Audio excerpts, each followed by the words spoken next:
देखा जाए तो जितनी बार कहा जाए उतनी बार कम है। ये देखा जाए तो कईयों बार क्वेश्चन पूछा गया है मेंडल के नियम क्या होते हैं, और जब भी पूछा जाएगा तब लॉन्ग क्वेश्चन में पूछा जाएगा।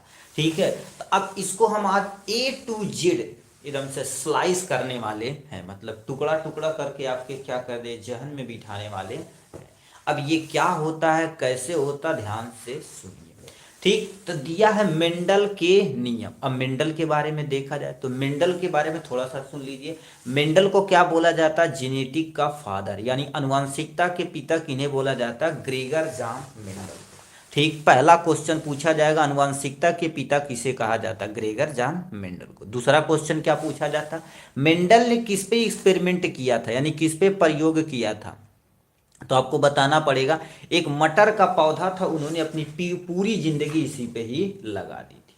ठीक है, अब मेंडल के टोटल 3 नियम है। जब एग्जाम में आएगा कितने नियम है तो आपको बताना, मेंडल के टोटल 3 नियम है। पहला नियम प्रभाविता का नियम, नाम से ही पता प्रभावी रहेगा। जैसे मान लीजिए 2 पहलवान लड़ा दिए जाए तो जो जबर रहेगा तो कचेरी के मार देगा, जो छोटका रहेगा उसको। प्रभाविता का नियम उसे ही कहते हैं। पृथक्करण का नियम, मतलब उसमें से निचोड़ लिया गया है दूसरे पीढ़ी में, उसको क्या बोला जाएगा, पृथक्करण का नियम बोला जाएगा। नेक्स्ट में स्वतंत्र अपयूहन का नियम, यानी मेंडल के टोटल कितने नियम है, 3 नियम है। ये तीनों नियम आपको एक्सप्लेन करेंगे, आपका 6 नंबर क्वेश्चन बन जाएगा।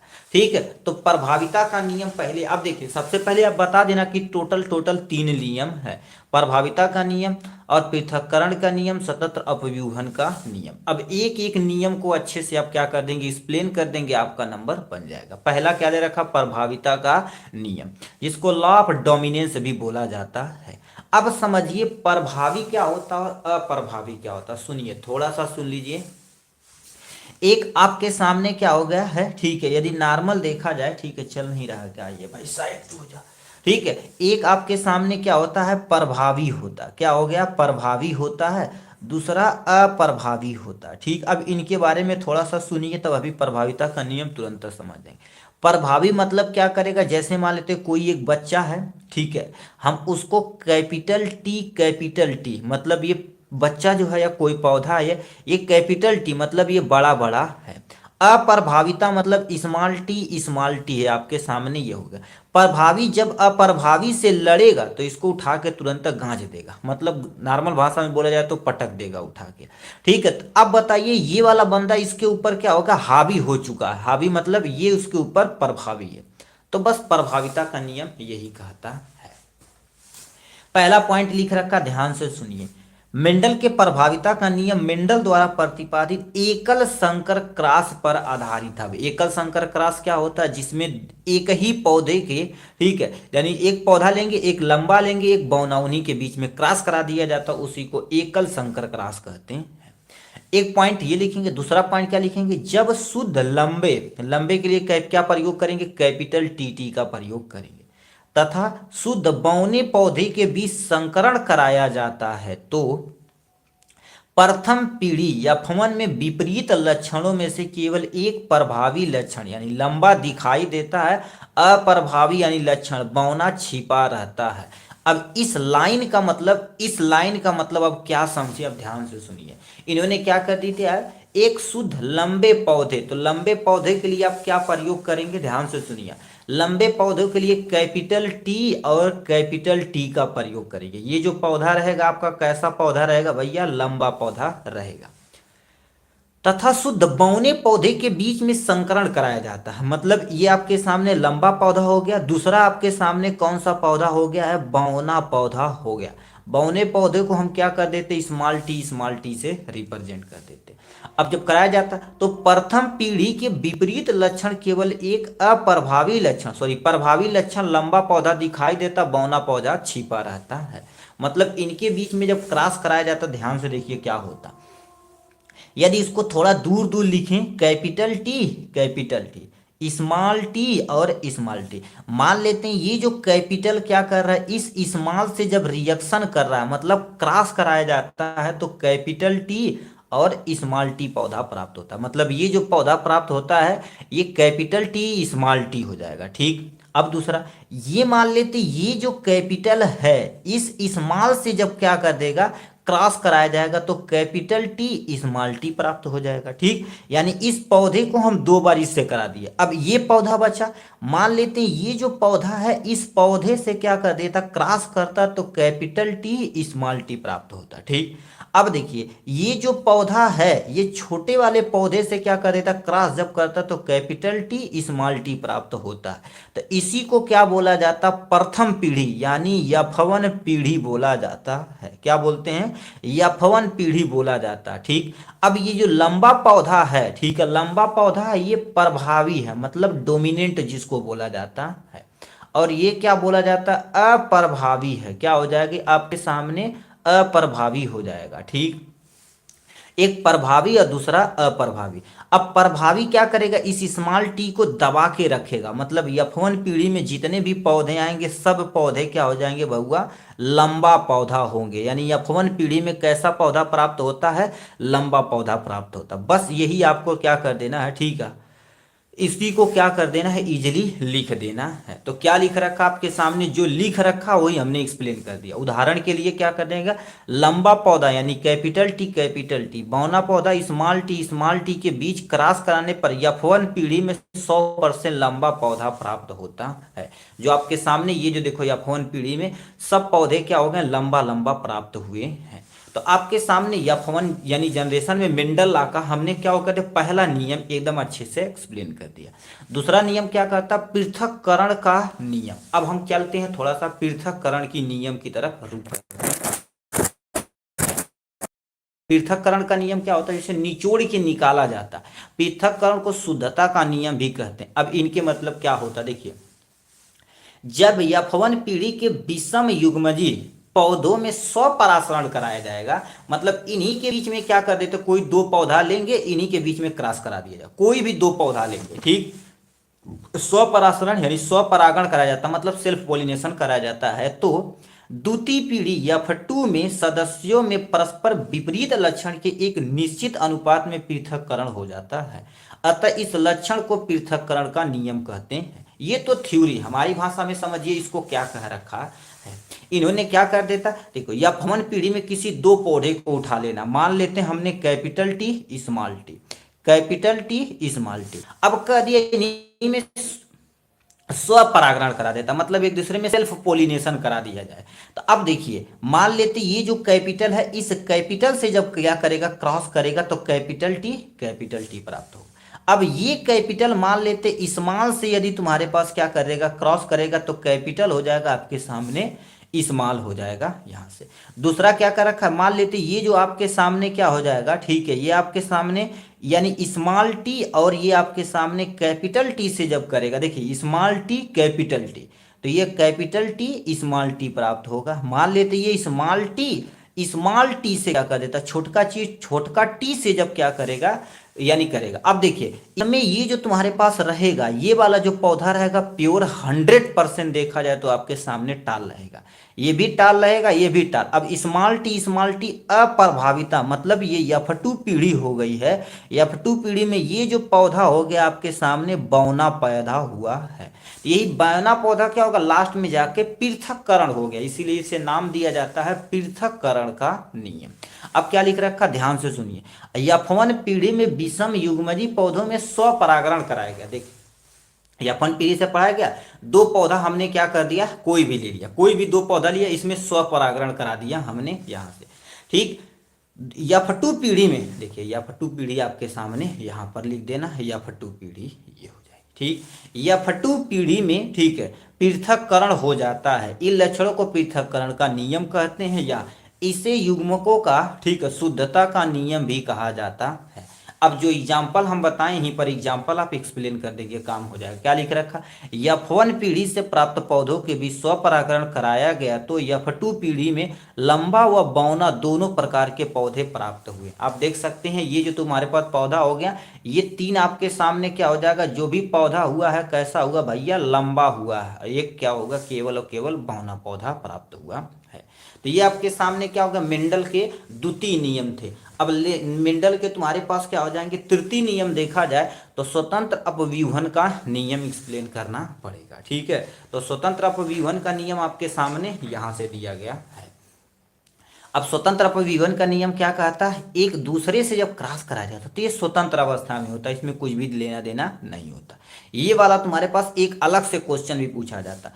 स्वतंत्र अपव्यूहन का नियम क्या था, लॉ ऑफ इंडिपेंडेंट असॉर्टमेंट। इसमें होता क्या, इस प्रकार के, ठीक है, उसमें केवल एक ही टाइप के लक्षण लिए गए, बट इसमें दो या दो से अधिक ले सकते हो, कोई टेंशन नहीं। तो इस प्रकार के संक्रमण में जब किन्हीं दो या दो से अधिक कारक युग्मों के लिए दो जोड़ी विपरीत प्रभावों के पौधों के बीच क्रॉस कराया जाता, मतलब कोई भी दो लक्षण ले सकते हैं। जैसे मान लेते हैं हम क्या लिखे, गोल प्लस में पीला, हरा तथा झुर्रीदार ले सकते हैं। ठीक है, तो पौधों के बीच क्रॉस कराया जाता है तो इन कारकों को का पृथक्करण तथा चयन स्वतंत्र रूप से होता है, अर्थात एक लक्षण का वंशागत दूसरे लक्षण को प्रभावित नहीं करता है। इसी, अब देखिए, मतलब जैसे मान लेते एक पेन ये है और दूसरा पेन ये यहीं पर रखा जाए तो इसके ऊपर ये प्रभाव नहीं प्रभाव उत्पन्न करेगा, एक दूसरे से क्या कर देंगे अपने आप, ठीक है, एक दूसरे को दाबेंगे नहीं, अलग अलग होके अपने अलग अलग फील्ड में ये अपने काम करेंगे। इसीलिए इसे बोला जाता है स्वतंत्र रूप है, तो इसलिए स्वतंत्र अपव्यूहन का नियम बोला जाता है। ठीक, तो क्या लिखा, एक लक्षण का वंशागत दूसरे लक्षण को प्रभावित नहीं करता, इसीलिए इसे नाम दिया जाता स्वतंत्र अपव्यूहन का नियम।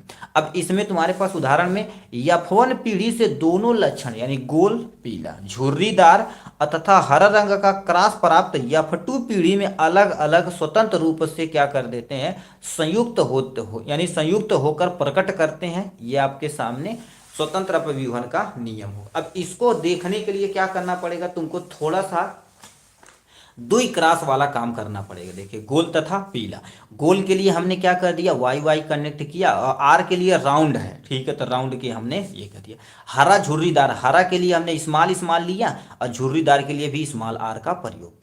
अब इनके बीच में क्रॉस कराया जाता तो मान लेते एक कैपिटल और एक कैपिटल, मतलब एक आर और एक वाई यहाँ लिया, एक आर एक वाई यहाँ लिया, इनके बीच में क्रॉस करा दिया, ये चार बना दिया आपके सामने। ये जो प्राप्त होगा तो बताइए, आर के लिए हम क्या माने, देखिए आर के लिए आप क्या माने, गोल माने हुए, तो गोल, वाई के लिए पीला, गोल पीला।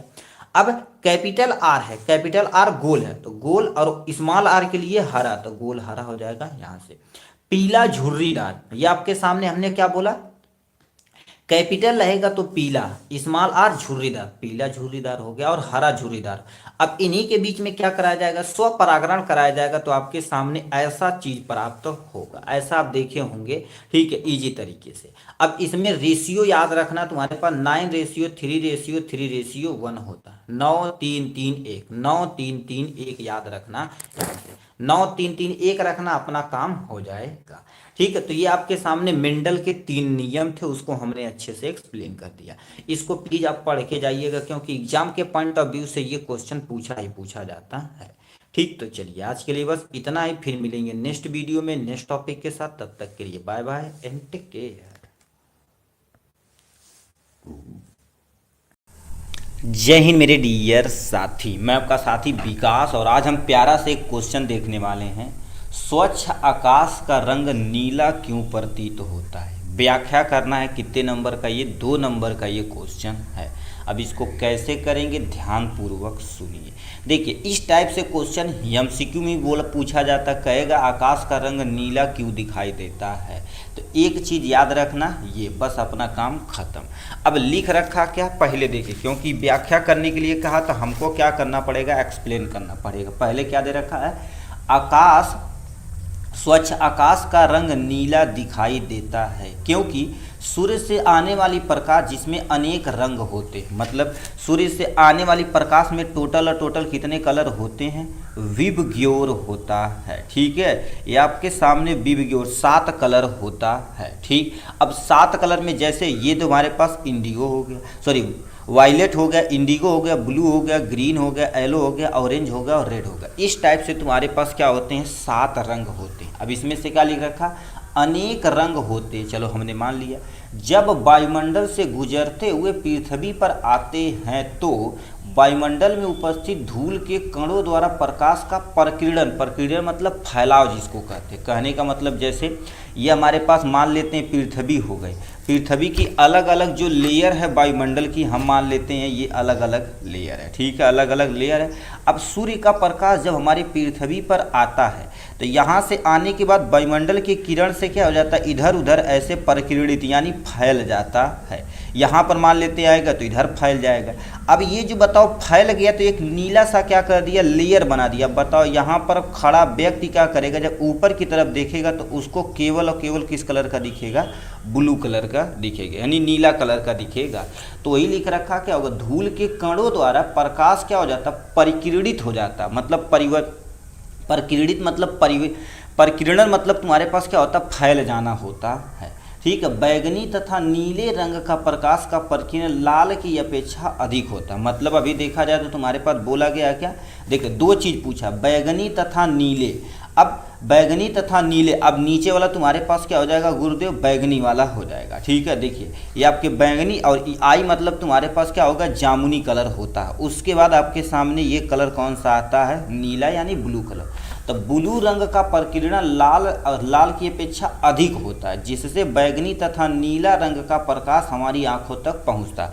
मतलब इसमें से दुइया कलर बैगनी और नीला हमारी आंखों तक पहुंचता है, जिससे हमें आकाश क्या करता है, नीला दिखाई देता है, ठीक। तो इतना एक्सप्लेन करेंगे तो आपको नंबर मिलेगा। अब वो जो प्रकीर्णन देखिए क्या लिख रखा आपके सामने, यहाँ से व्यूग्योर में टोटल 7 रंग होते हैं। वी से वायलेट यानी बैगनी होता है, इंडिगो मतलब जामुनी होता, ब्लू मतलब नीला होता, जी मतलब तुम्हारे पास ग्रीन होता, वाई मतलब येलो होता, ओ मतलब ऑरेंज होता है, और आर फॉर रेड इसका हिंदी हमने यहाँ लिख दिया गया।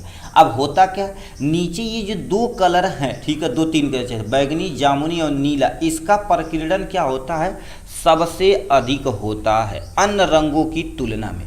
इसीलिए क्या होता, हमको आकाश का रंग नीला दिखाई देता है, ठीक। तो ये था आपके सामने, इतना एक्सप्लेन करेंगे तो आपको कितना नंबर मिलेगा मेरे भाई, 2 नंबर मिलेगा आराम से, ठीक। तो चलिए आज के लिए बस इतना ही, फिर मिलेंगे नेक्स्ट वीडियो में नेक्स्ट टॉपिक के साथ। तब तक के लिए bye bye and take care. चाहे वो लाइट वाला चैप्टर यानी प्रकाश के परावर्तन एवं अपवर्तन, आँख वाले चैप्टर से बहुत सारा क्वेश्चन देखेंगे, और विद्युत वाले चैप्टर से बहुत सारा क्वेश्चन देखेंगे, जो हर साल एग्जाम में रिपीट किया जाता, उसी क्वेश्चन को इसमें कंसीडर किया गया है।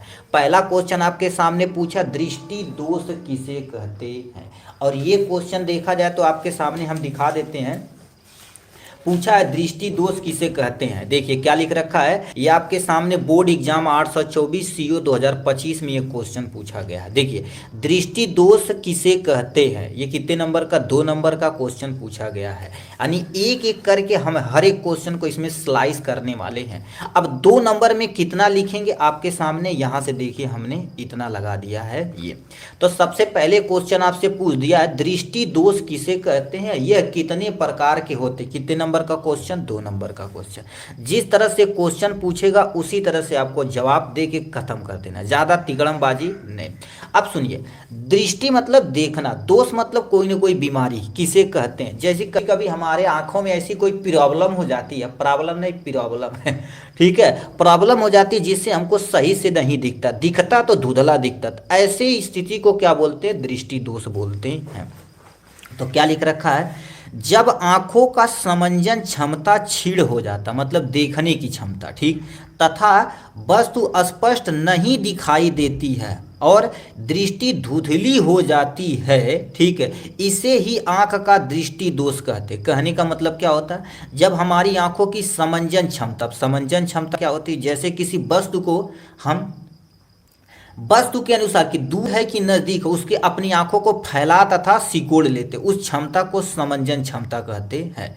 क्षीण हो जाती है तथा वस्तु स्पष्ट नहीं दिखाई देती, मतलब कोई किसी कारण बस वस्तु जो स्पष्ट सही से नहीं दिखाई देती है, और दृष्टि दोष कहलाती, क्या कहलाती, उसे ही दृष्टि दोष कहते हैं। नेक्स्ट में इसे ही आंख की दृष्टि दोष कहते हैं। ये आपके सामने डिफिनेशन हो जाती है यहाँ से। नेक्स्ट पॉइंट में क्या लिख रखा है, लेंस की फोकस दूरी को समायोजित करने की क्षमता ही क्या कहलाती है, समंजन क्षमता कहलाती है। ओ भाई तू कहाँ अगले मर दे, ठीक है। अब देखा लेंस की फोकस दूरी को समायोजित करने की जो क्षमता होती है उसी को हमारे पास समंजन क्षमता कहते हैं। कहने का मतलब जैसे कोई वस्तु दूर है, ठीक, तो हम अपनी आंखों को थोड़ा सा क्या कर देंगे, फैला देंगे, यानी फोकस दूरी बढ़ा देंगे, ठीक। अब कोई वस्तु हमारे नजदीक है तो फोकस दूरी को हम घटा देंगे। तो वही बोला है लेंस की फोकस दूरी को समायोजित करने की क्षमता, मतलब घटाने तथा बढ़ाने की क्षमता क्या कहलाती है आपके सामने, समंजन क्षमता कहलाती है। यह आपके सामने इसकी परिभाषा दिया गया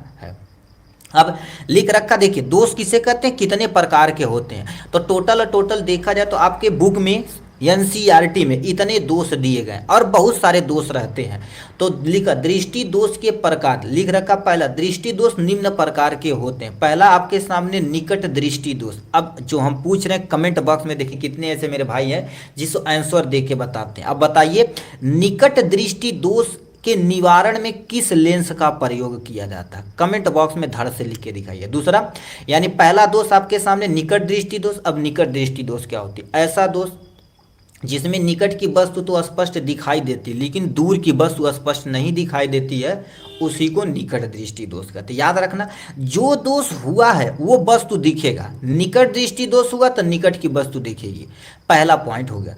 अब दूर दृष्टि दोष, ऐसा दोष जिसमें दूर की वस्तु स्पष्ट दिखती है लेकिन नजदीक की वस्तु स्पष्ट नहीं दिखती, उस पर व्यक्ति को क्या बोला जाता है आपके सामने, दूर दृष्टि दोष बोला जाता है, ठीक। अब देखिए दूर दृष्टि दोष मतलब दूर की वस्तु दिखेगी बट नजदीक की वस्तु नहीं दिखेगी, ऐसे दोष को क्या बोला जाता है आपके सामने, दूर यानी दूर दृष्टि दोष बोलते हैं, ठीक। अब इसमें भी आप कमेंट बॉक्स में लिख के दिखाइए, ठीक है, कि कौन सा लेंस का प्रयोग होगा दूर दृष्टि दोष तथा निकट दृष्टि दोष में, ये पहला पॉइंट। दूसरा आपके सामने नेक्स्ट लिख रहा है जरा दृष्टि दोष, मतलब ये बुढ़ौती में होता है, ये ओल्ड एज में होता है। इसमें वस्तु न तो दूर का देख पाता न तो नजदीक देख पाता। तो देखेंगे उनके चश्मे में, जो बूढ़ टाइप में व्यक्ति रहेंगे उनके चश्मे में देखेंगे, ये आपका चश्मा तो चश्मे के तुम्हारे पास नीचे भी ऐसे लेंस लगा होता है, यानी इस लेंस के अंदर देखा जाए चश्मे के अंदर अवतल तथा उत्तल दोनों लेंस का प्रयोग किया जाता है।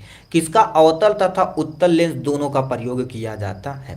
तो ये आपका कॉन्सेप्ट क्लियर हुआ, दूर दृष्टि दोष किसे कहते हैं, निकट दृष्टि दोष किसे कहते हैं, जरा दृष्टि दोष किसे कहते हैं। अब जिस टाइप से क्वेश्चन पूछेगा दृष्टि दोष किसे कहते हैं, कितने प्रकार के, परिभाषा लिख दिए, प्रकार लिख दिए, बस काम खत्म हो गया। यहाँ से एक क्वेश्चन आपके कॉन्सेप्ट क्लियर हुआ तो हम दूसरे क्वेश्चन की तरफ चलते हैं। इसी से क्या कर दिया, देखिए यहाँ पर एक क्वेश्चन हमसे पूछ दिया आपके सामने, यहाँ पर लिख रखा है पहले क्वेश्चन में, हमें आकाश में इंद्रधनुष केवल वर्षा के ही पश्चात क्यों दिखाई देता। मतलब देखा जाए अब देखिए ये क्वेश्चन भी पूछ सकता है इंद्रधनुष कैसे बनता है, तब भी एक्सप्लेन करना पड़ेगा यही, या केवल और केवल क्वेश्चन में पूछे हमें आकाश में इंद्रधनुष केवल वर्षा के पश्चात ही क्यों दिखाई देता, इसको एक्सप्लेन करना पड़ेगा। अब इसकी कहानियां थोड़ा सा हम क्या कर देते हैं, अपनी यात्रा दूसरे की तरफ मोड़ते हैं तो आपको इजीली समझ में आएगा। देखिए कहने का मतलब क्या होता है, लिख रखा क्या होगा, जैसे ये मान लेते हैं आपके सामने सूर्य देवता जी हो गए यहाँ से, जो पूरी पृथ्वी को चलाने की जिम्मेदारी इनकी है, ठीक। अब यहाँ पर क्या होगा, आप खड़े हुए हैं, यहाँ पर याद रखना आप खड़े हुए हैं, ठीक है, ये आप खड़े हुए हैं। अब इसके जस्ट अपोजिट यहाँ पर क्या करेगा, आपके सामने इंद्रधनुष का फॉर्मेशन होगा। यहाँ पर क्या बनेगा आपके सामने, इंद्रधनुष का, ठीक है, इंद्रधनुष का फॉर्मेशन होगा। तो वही लिख रखा केवल बस यानी वर्षा के पश्चात क्यों होता है, इसको एक्सप्लेन करना पड़ेगा। तो क्या लिख रखा, ध्यान से सुनिए, वर्षा के बाद वातावरण में मौजूद वर्षा के बूंद एक प्रिज्म की तरह काम करते। मतलब प्रिज्म क्या होता है, प्रिज्म पे देखा जाए तो हम आपको रियल प्रिज्म दिखाते हैं जिससे आपको विजुअल होगा कि सही है कि गलत है, ठीक है। 1 मिनट बर्दाश्त, ठीक है, अभी हम लेकर आते हैं आपके सामने।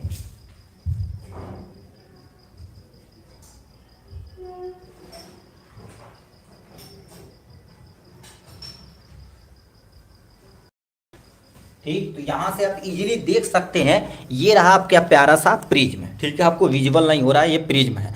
अब प्रिज्म पे इस साइड जब लाइट डालेंगे ना तो इस कलर तुम्हारे पास सातों कलरों में विक्षेपित हो जाएगा।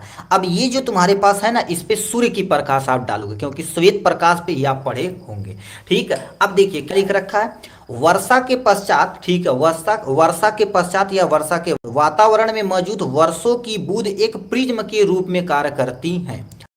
वायुमंडल में उपस्थित जल की सूक्ष्म बूंदों द्वारा सूर्य प्रकाश के विक्षेपण के कारण प्राप्त होती। कहने का मतलब क्या होता है, ये जो कहानियां बता रहा है, सबसे पहले देखिए क्या होता है। ये आपके सामने मान लेते हैं, ये जो जल की बूंदें हैं, ठीक है, जल की बूंदें हैं, इस पे सूर्य की प्रकाश जब आएगी, याद रखना, सूर्य की प्रकाश मान लेते हैं ऐसे सीधे सीधे आ रही है, ये सन से प्रकाश आ रही है। अब बताओ, ये जल की आपके सामने बूंद है, यहाँ पर हम लिख देते हैं जल की बूंद, लिख देते हैं आपके सामने जल की बूंद हो जाएगा ये।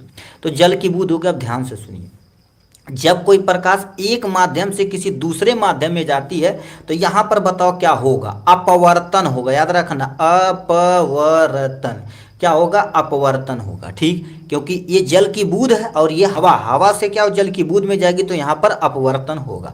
अब ये जब कोई प्रकाश किरण यहाँ पर जाती तो हल्का सा क्या कर देना, आपको टेढ़ा दिखाना है। क्या दिखाना है, हल्का सा टेढ़ा। अब ये जल की बूंदों के अंदर दो बार टक्कर मारेगी, जब दो बार टक्कर मारेगी तो इसको क्या बोला जाता है आपके सामने, आंतरिक, ठीक है, आंतरिक परावर्तन बोला जाता है। परावर्तन, जब कोई प्रकाश की किरण जिस एंगल पे आती उसी एंगल पे टक्कर मार के वापस चली जाती है तो उसको क्या बोलते हैं, परावर्तन। ये बूंद के अंदर हो रहा है इसीलिए नाम दिया जाता है इसको आंतरिक परावर्तन। ठीक, अब क्या करेगी, अब देखने वाला मान लेते हैं ऑब्जर्वर, यहाँ पर उसकी आंखें हैं यहाँ पर, ठीक है, ये आपके सामने उसकी आंखें। अब ये क्या करेगी, यहाँ से रिफ्लेक्ट होके हल्का सा टेढ़ा होके क्या कर देगी, इसकी आंखों पर जाएगी, इसकी आंखों पर हल्का सा क्या कर देना, आपको टेढ़ा बनाना है। अब बताओ, जब ये जल की बूंद से फिर बाहर आएगी तो दोबारा यहाँ पर क्या होगा, आपके सामने अपवर्तन होगा। यानी जो जल की बूंद से दो बार, एक बार जाता है तब अपवर्तन, एक बार अंदर तुम्हारे पास परावर्तन और बाहर की तरफ अपवर्तन। यानी इन धनुष बनने में तुम्हारे पास टोटल तीन कंडीशन होती है, अपवर्तन, आंतरिक परावर्तन और अपवर्तन दो बार होता है। अब ये पॉइंट क्या लिख रखा है, देखिए, सूर्य की प्रकाश बूंद में पहले आपतित होकर अंदर जाती है। देखिए, आपतन होकर क्या हो गया, यहाँ पर आपतन हो रहा है, ठीक है, अपवर्तन हो रहा है, ठीक, अपवर्तन हो रहा है, देखिए अंदर चली गई, आंतरिक परावर्तित होकर पुनः हमारी आंखों पर आती। देखिए, आंतरिक परावर्तन होकर पूरा हमारी आंखों पर आएगी। ये आपके सामने क्या हो गया, प्यारा सा आंख हो गया। ठीक, तो हमारी आंखों पर आती, तो बोलेगा पुनः हमारी आंखों पर आपतित होती है, जिसे हमें इंद्रधनुष का 7 कलर दिखाई देता। इंद्रधनुष में 7 कलर कौन कौन होता है आपके सामने, विवग्योर होता है। ठीक है, ये आप सुने होंगे। ये आपके सामने वायलेट हो गया, इंडिगो हो गया, ब्लू हो गया, ग्रीन हो गया, येलो हो गया, ऑरेंज हो गया और रेड, ये 7 कलर हमारे इंद्रधनुष में होती है। तो वही लिख रखा आपके सामने, देखिए, सूर्य का प्रकाश बूंद पर पहले आपतित होती है, फिर आंतरिक परावर्तन होता, पुनः हमारी आंखों पर आपतित होती है, जिसे हमें इंद्रधनुष दिखाई देता है। क्या कर देता है, इजली इंद्रधनुष दिखाई देता है। नेक्स्ट में क्या लिख रखा, इंद्रधनुष हमेशा सूर्य के विपरीत दिशा में ही होता है। याद रखना एक चीज, ये आपके सामने सूर्य के जस्ट विपरीत दिशा में होगा। जैसे मान लेते हैं, अब पूरब साइड में सूर्योदय यानी सूर्योदय हो रहा है तो देखेंगे पश्चिम साइड आपका क्या बनता है बाबू, इंद्रधनुष बनता है। यानी सन जब डूबता तो देखेंगे पूरब साइड बनता, तो अपोजिट डायरेक्शन में होने चाहिए। तो वही लिख रखा है, इंद्रधनुष हमेशा, ठीक है, सूर्य के विपरीत दिशा में होता है। ठीक है, ये आपके सामने देखिए 3 कंडीशन जो बोले हुए थे, क्या देखिए, सन से आने वाली प्रकाश यहाँ पर, तो यहाँ पर जो एक वाला मान लेते हैं क्या हो रहा है, आपतित हो रहा है, यानी अपवर्तन हो रहा है। ठीक, अब अंदर देखा जाए तो आंतरिक परावर्तन होगा, तो इसको दूसरा कंडीशन मान लेते हैं। फिर बाहर जब निकलेगा तो आपके सामने तीसरा कंडीशन आपके सामने आपतित यानी अपवर्तन होगा। तो इतना चीज लिखेंगे, प्यारा सा डायग्राम बनाएंगे, अपने काम हो जाएगा। याद रखना, जो इंद्रधनुष बनता है, देखिए ये व्यक्ति है, ये सन है, सन के यानी व्यक्ति के पीछे हमेशा हमेशा सन होना चाहिए और व्यक्ति के आगे की तरफ हमेशा हमेशा इंद्रधनुष का फॉर्मेशन होता है। वही चीज आपको क्या करना पड़ेगा, एक्सप्लेन करना पड़ेगा। इतना एक्सप्लेन करेंगे तो आपको इजीली 2 नंबर मिल जाएगा, कभी कभी 3 नंबर में पूछ लेता है। ठीक है, तो ये आपके सामने रहा हमारे, ठीक है, हमें आकाश में इंद्रधनुष केवल वर्षा के पश्चात ही क्यों दिखाई देता है, इतना। यहाँ से आप स्क्रीनशॉट लेके आप इसको अपने मोबाइल में रख लीजिए, ये इंपॉर्टेंट क्वेश्चन है। नेक्स्ट क्वेश्चन की तरफ रुख करते हैं। नेक्स्ट क्वेश्चन क्या दे रखा है, अब नेक्स्ट क्वेश्चन भी पूछा गया। अब यहाँ पर जितना क्वेश्चन कराया जाए, किसी न किसी सेट में क्वेश्चन पूछा गया है। क्या लिख रखा, उत्तल लेंस को अभिसारी लेंस क्यों कहा जाता है। अब आपको हम दो लेंस दिखाते हैं। आई हैव टू लेंस, हमारे पास टोटल दो लेंस है। आपके सामने एक लेंस ये दे रखे हैं, ठीक। अब दूसरा आपके सामने क्या हो गया, एक लेंस ये दे रखे हैं, ठीक। हमारे पास दो लेंस है। ये कौन सा लेंस अभी आइडेंटिफाई कर पाएंगे इजिली। देखिए ये बताओ कौन सा लेंस हो गया, बड़ा बस देखो, बड़ा कितना सुंदर दिखाई दे रहा है, बड़ा मतलब ये कौन सा लेंस है गुरुदेव, उत्तल लेंस है, ठीक। अब ये देखा जाए तो वस्तु को देखो छोटा कर दिया, उतना बड़ा है छोटा कर दिया, देखो कितना छोटा कर दिया, यानी वस्तु को छोटा कर रहा, तो ये कौन सा लेंस हो जाएगा आपके सामने, अवतल लेंस हो जाएगा। ये आपके सामने उत्तल लेंस, ये आपके सामने अवतल लेंस। अब और तुमको खतरनाक टाइप में लेंस देखना है तो ये करते क्या है, देखिए ये सारी प्रकाश को इकट्ठा, इधर से कोई भी प्रकाश तुम डालोगे ना, देखो अभी तुम देखो एक जगह इकट्ठा करा, देखो ये यहाँ पर देखो इकट्ठा करा ना, यहाँ पर देखो इकट्ठा करा, यानी आने वाली सभी प्रकाश को ये इकट्ठा करता, कौन, उत्तल लेंस। इसीलिए इकट्ठा करता है तो इसीलिए इसे नाम दिया जाता है अभिसारी लेंस। बस काम खत्म। तो क्या लिख रखा, परिभाषा में समझिए, उत्तल लेंस प्रकाश की किरणों को एक बिंदु पर एकत्रित करता, कहीं से आई उसका लेना देना नहीं है, ठीक है। तो तुम्हारे पास ये प्यारा सा आपके सामने उत्तल लेंस, उत्तल लेंस किनारे किनारे पर पतला, बीच में मोटा होता। कोई भी प्रकाश की किरण जाए, कोई भी प्रकाश की किरण जाए, कोई भी प्रकाश की किरण जाए, सबको एक जगह क्या कर देगा, ये इकट्ठा कर देता है, इकट्ठा करता है, इसीलिए इसका नाम क्या होता है, अभिसारी लेंस होता है। अब इसको कहेंगे और बड़ा भी है, ठीक है, उससे हम कागज वगज, जब ऑफलाइन क्लासेस चलाते हैं तो उससे कागज वगैरह भी जला दिया जाता है, इतना खतरनाक टाइप में होता है, ठीक। इसको भी ऐसे करेंगे ना, ठीक है, लंबे समय तक करेंगे, ठीक है। देखो इकट्ठा हो रहा है ऐसे ना, सूर्य का प्रकाश रहेगा। अब मोबाइल का फ्लैश जल रहा था, देखो इकट्ठा कर रहा है, यहाँ पर देख सकते हैं ना, इसको इकट्ठा कर लेता भाई। अब इसको लंबे समय तक सूर्य की प्रकाश में करेंगे ना, गर्मी उर्मी तो आग लग जाती, कागज वगैरह जला देता। तो ये लिख रखा, उत्तल लेंस प्रकाश किरणों को एक बिंदु पर एकत्रित कर देता, देखिए एक बिंदु पर एकत्रित कर देता, ठीक। इस कारण उत्तल लेंस को क्या बोलते हैं, अभिसारी लेंस कहते हैं। क्या बोलते हैं, अभिसारी लेंस कहते हैं। बस काम खत्म। अब क्यों करता, और भी पॉइंट लिखना चाहें तो उत्तल लेंस, यहां पर एक पॉइंट और लिख देते हैं, उत्तल लेंस, ठीक है, उत्तल लेंस किनारे पर, ठीक है, आपके सामने किनारे पर पतले, ठीक है, किनारे पर पतले तथा बीच में, ठीक है, ये आपके सामने बीच में मोटे होते हैं। क्या होते हैं गुरुदेव, मोटे होते हैं। क्या होते हैं, मोटे होते हैं। ये भी आप याद रख लीजिए यहाँ से। तो इतना लिखेंगे तो आपका कंडीशन कितना, 2 नंबर मिल जाएगा ये, ठीक। अब हम नेक्स्ट क्वेश्चन की तरफ चलते हैं, थोड़ा सा और अपनी कहानियों के आगे तरफ बढ़ाते हैं। अवतल दर्पण तथा उत्तल दर्पण के तुम्हारे पास क्या करना पड़ेगा, एक एक दो दो उपयोग लिखना पड़ेगा। और ये क्वेश्चन देखा जाए तो आपके सामने क्या दे रखा है, क्वेश्चन भी पूछा गया है, ठीक है, सीएम वाले सेट में क्वेश्चन पूछा गया था, ठीक है। तो कह दिया आपके सामने अवतल दर्पण का उपयोग तथा उत्तल दर्पण का उपयोग के बारे में बताना पड़ेगा। ये कितने नंबर का आपके सामने, 2 नंबर का ये क्वेश्चन दिया गया है। अब ध्यान से सुनिए क्या लिख रखा। पहले एक कंडीशन, अवतल दर्पण आपके इस, ये तो लेंस है, इसको हटा देते हैं, ठीक है। अभी अब हमको लेंस दिखाते हैं तो आपको इजीली समझ में आ जाएगा। एक आपके सामने ये है, एक आपके सामने ये, देखो कितना काम कर रहे तो फ्लैश 1 मिनट, फ्लैश हम ऑफ कर देते हैं तो आपको विजुअल होगा। अब देख सकते हैं प्यारा सा 2 लेंस के बारे में आपके सामने। कैसे तुम जानोगे गुरुदेव अवतल लेंसर है, ठीक है, कि उत्तल लेंस, हमको कुछ नहीं पता, जाने दीजिए इसको। अब देखिए होता क्या है, यदि बाहर की तरफ निकला रहेगा, याद रखना, बाहर की तरफ निकला रहेगा और अंदर की तरफ क्या करेगा बाबू, लेप लगा रहेगा, तो समझ जाना ये उत्तल लेंस है। कौन सा लेंस है, उत्तल लेंस। तो हम इसके सामने उत्तल लेंस रख देते हैं, यहाँ पर है, टकला निकालेगा आदमी को, यहाँ पर इसको रखो यार, ठीक है। ये अब इसको कैसे पहचानेंगे, ये जो तुम्हारे पास अवतल लेंस होता है, अंदर की तरफ धंसा होता है और बाहर की तरफ क्या होता है बाबू, लेप लगा होता है, तो इसको क्या बोलते हैं आपके सामने, अवतल। अब इजीली देख सकते हैं अवतल लेंस क्या कर देता है, जो वस्तु छोटा है उसको बड़ा, अब तो सोचो कितनी मोबाइल इतना बड़ा कर दे रखा। अब उत्तल लेंस बताओ क्या कर रहा है, देखो मोबाइल का पूरा, यानी बस ये बड़ी वस्तु को, ये उत्तल लेंस बड़ी वस्तु को छोटा करता है। एक एक कंडीशन कराते हैं इसको, पहले ये अवतल है, याद रखना, इसको यहाँ पर रखते हैं। पहला क्या दे रखा, अवतल दर्पण का उपयोग नाक कान गले के डॉक्टर, गले के डॉक्टर प्रतिबिंब को बड़ा देखने के लिए करते हैं। आपके सामने यहाँ पर रखें तो ये बताओ, अभी देखो ये आपके सामने पेन है, अब पेन देखो कितना पतला, बट उसको जूम करके कितना बड़ा दिखा रहा है, ये अवतल लेंस हो जाएगा, सॉरी अवतल दर्पण हो जाएगा। तो अवतल दर्पण क्या कर देता है, यानी वस्तु को बड़ा प्रतिबिंब दिखाई देता है। ठीक है, इसका उपयोग टार्च हो गया, हेडलाइट हो गया, सर्च लाइट आदि में किया जाता है। कहाँ पर, अवतल दर्पण का प्रयोग किया जाता है। ये पहली कंडीशन। दूसरी कंडीशन क्या कर रखा, उत्तल दर्पण का उपयोग बताना है। ये आपके सामने देख रखे हैं उत्तल दर्पण। उत्तल दर्पण देखिए मोबाइल उतना बड़ा है, ठीक है, मैंने छोटा करके दिखाई दिया है, ये उत्तल दर्पण। तो उत्तल दर्पण का उपयोग क्या हो गया, कार में पश्च दृश्य देखने के लिए, आपके बाइक में हो गया, कार में हो गया, गाड़ी में देखेंगे बगल वाला जो शीशा लगा होता है वो क्या होता है, उत्तल दर्पण ही होता है। अब याद रखना उत्तल दर्पण क्या करता है, जो बड़ी वस्तु रहती है उसको छोटा प्रतिबिंब करके दिखाता है, ये छोटा करके दिखाता है।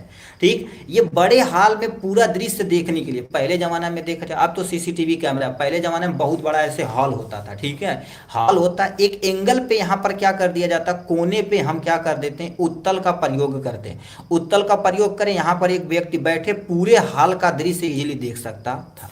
ठीक, तो पहले बड़े बड़े हॉल में देखने के लिए हम क्या कर सकते हैं, उत्तल दर्पण का प्रयोग करते हैं। ठीक, तो लिख रखा है मोटर कार में पश्च दृश्य देखने के लिए, मतलब जो बाइक होती है उसके पीछे देखने के लिए क्या कर देते हैं, उत्तल दर्पण का प्रयोग करते हैं। पहला कंडीशन। दूसरा क्या दे रखा, बड़े हाल में पूरा दृश्य देखने के लिए, जो बड़े बड़े हाल होते हैं उसमें पूरा दृश्य देखने के लिए हम क्या कर सकते हैं, उत्तल दर्पण का प्रयोग करते हैं। आशा करते हैं आपको अवतल दर्पण, उत्तल दर्पण एकदम अच्छे तरीके से समझ में आया होगा।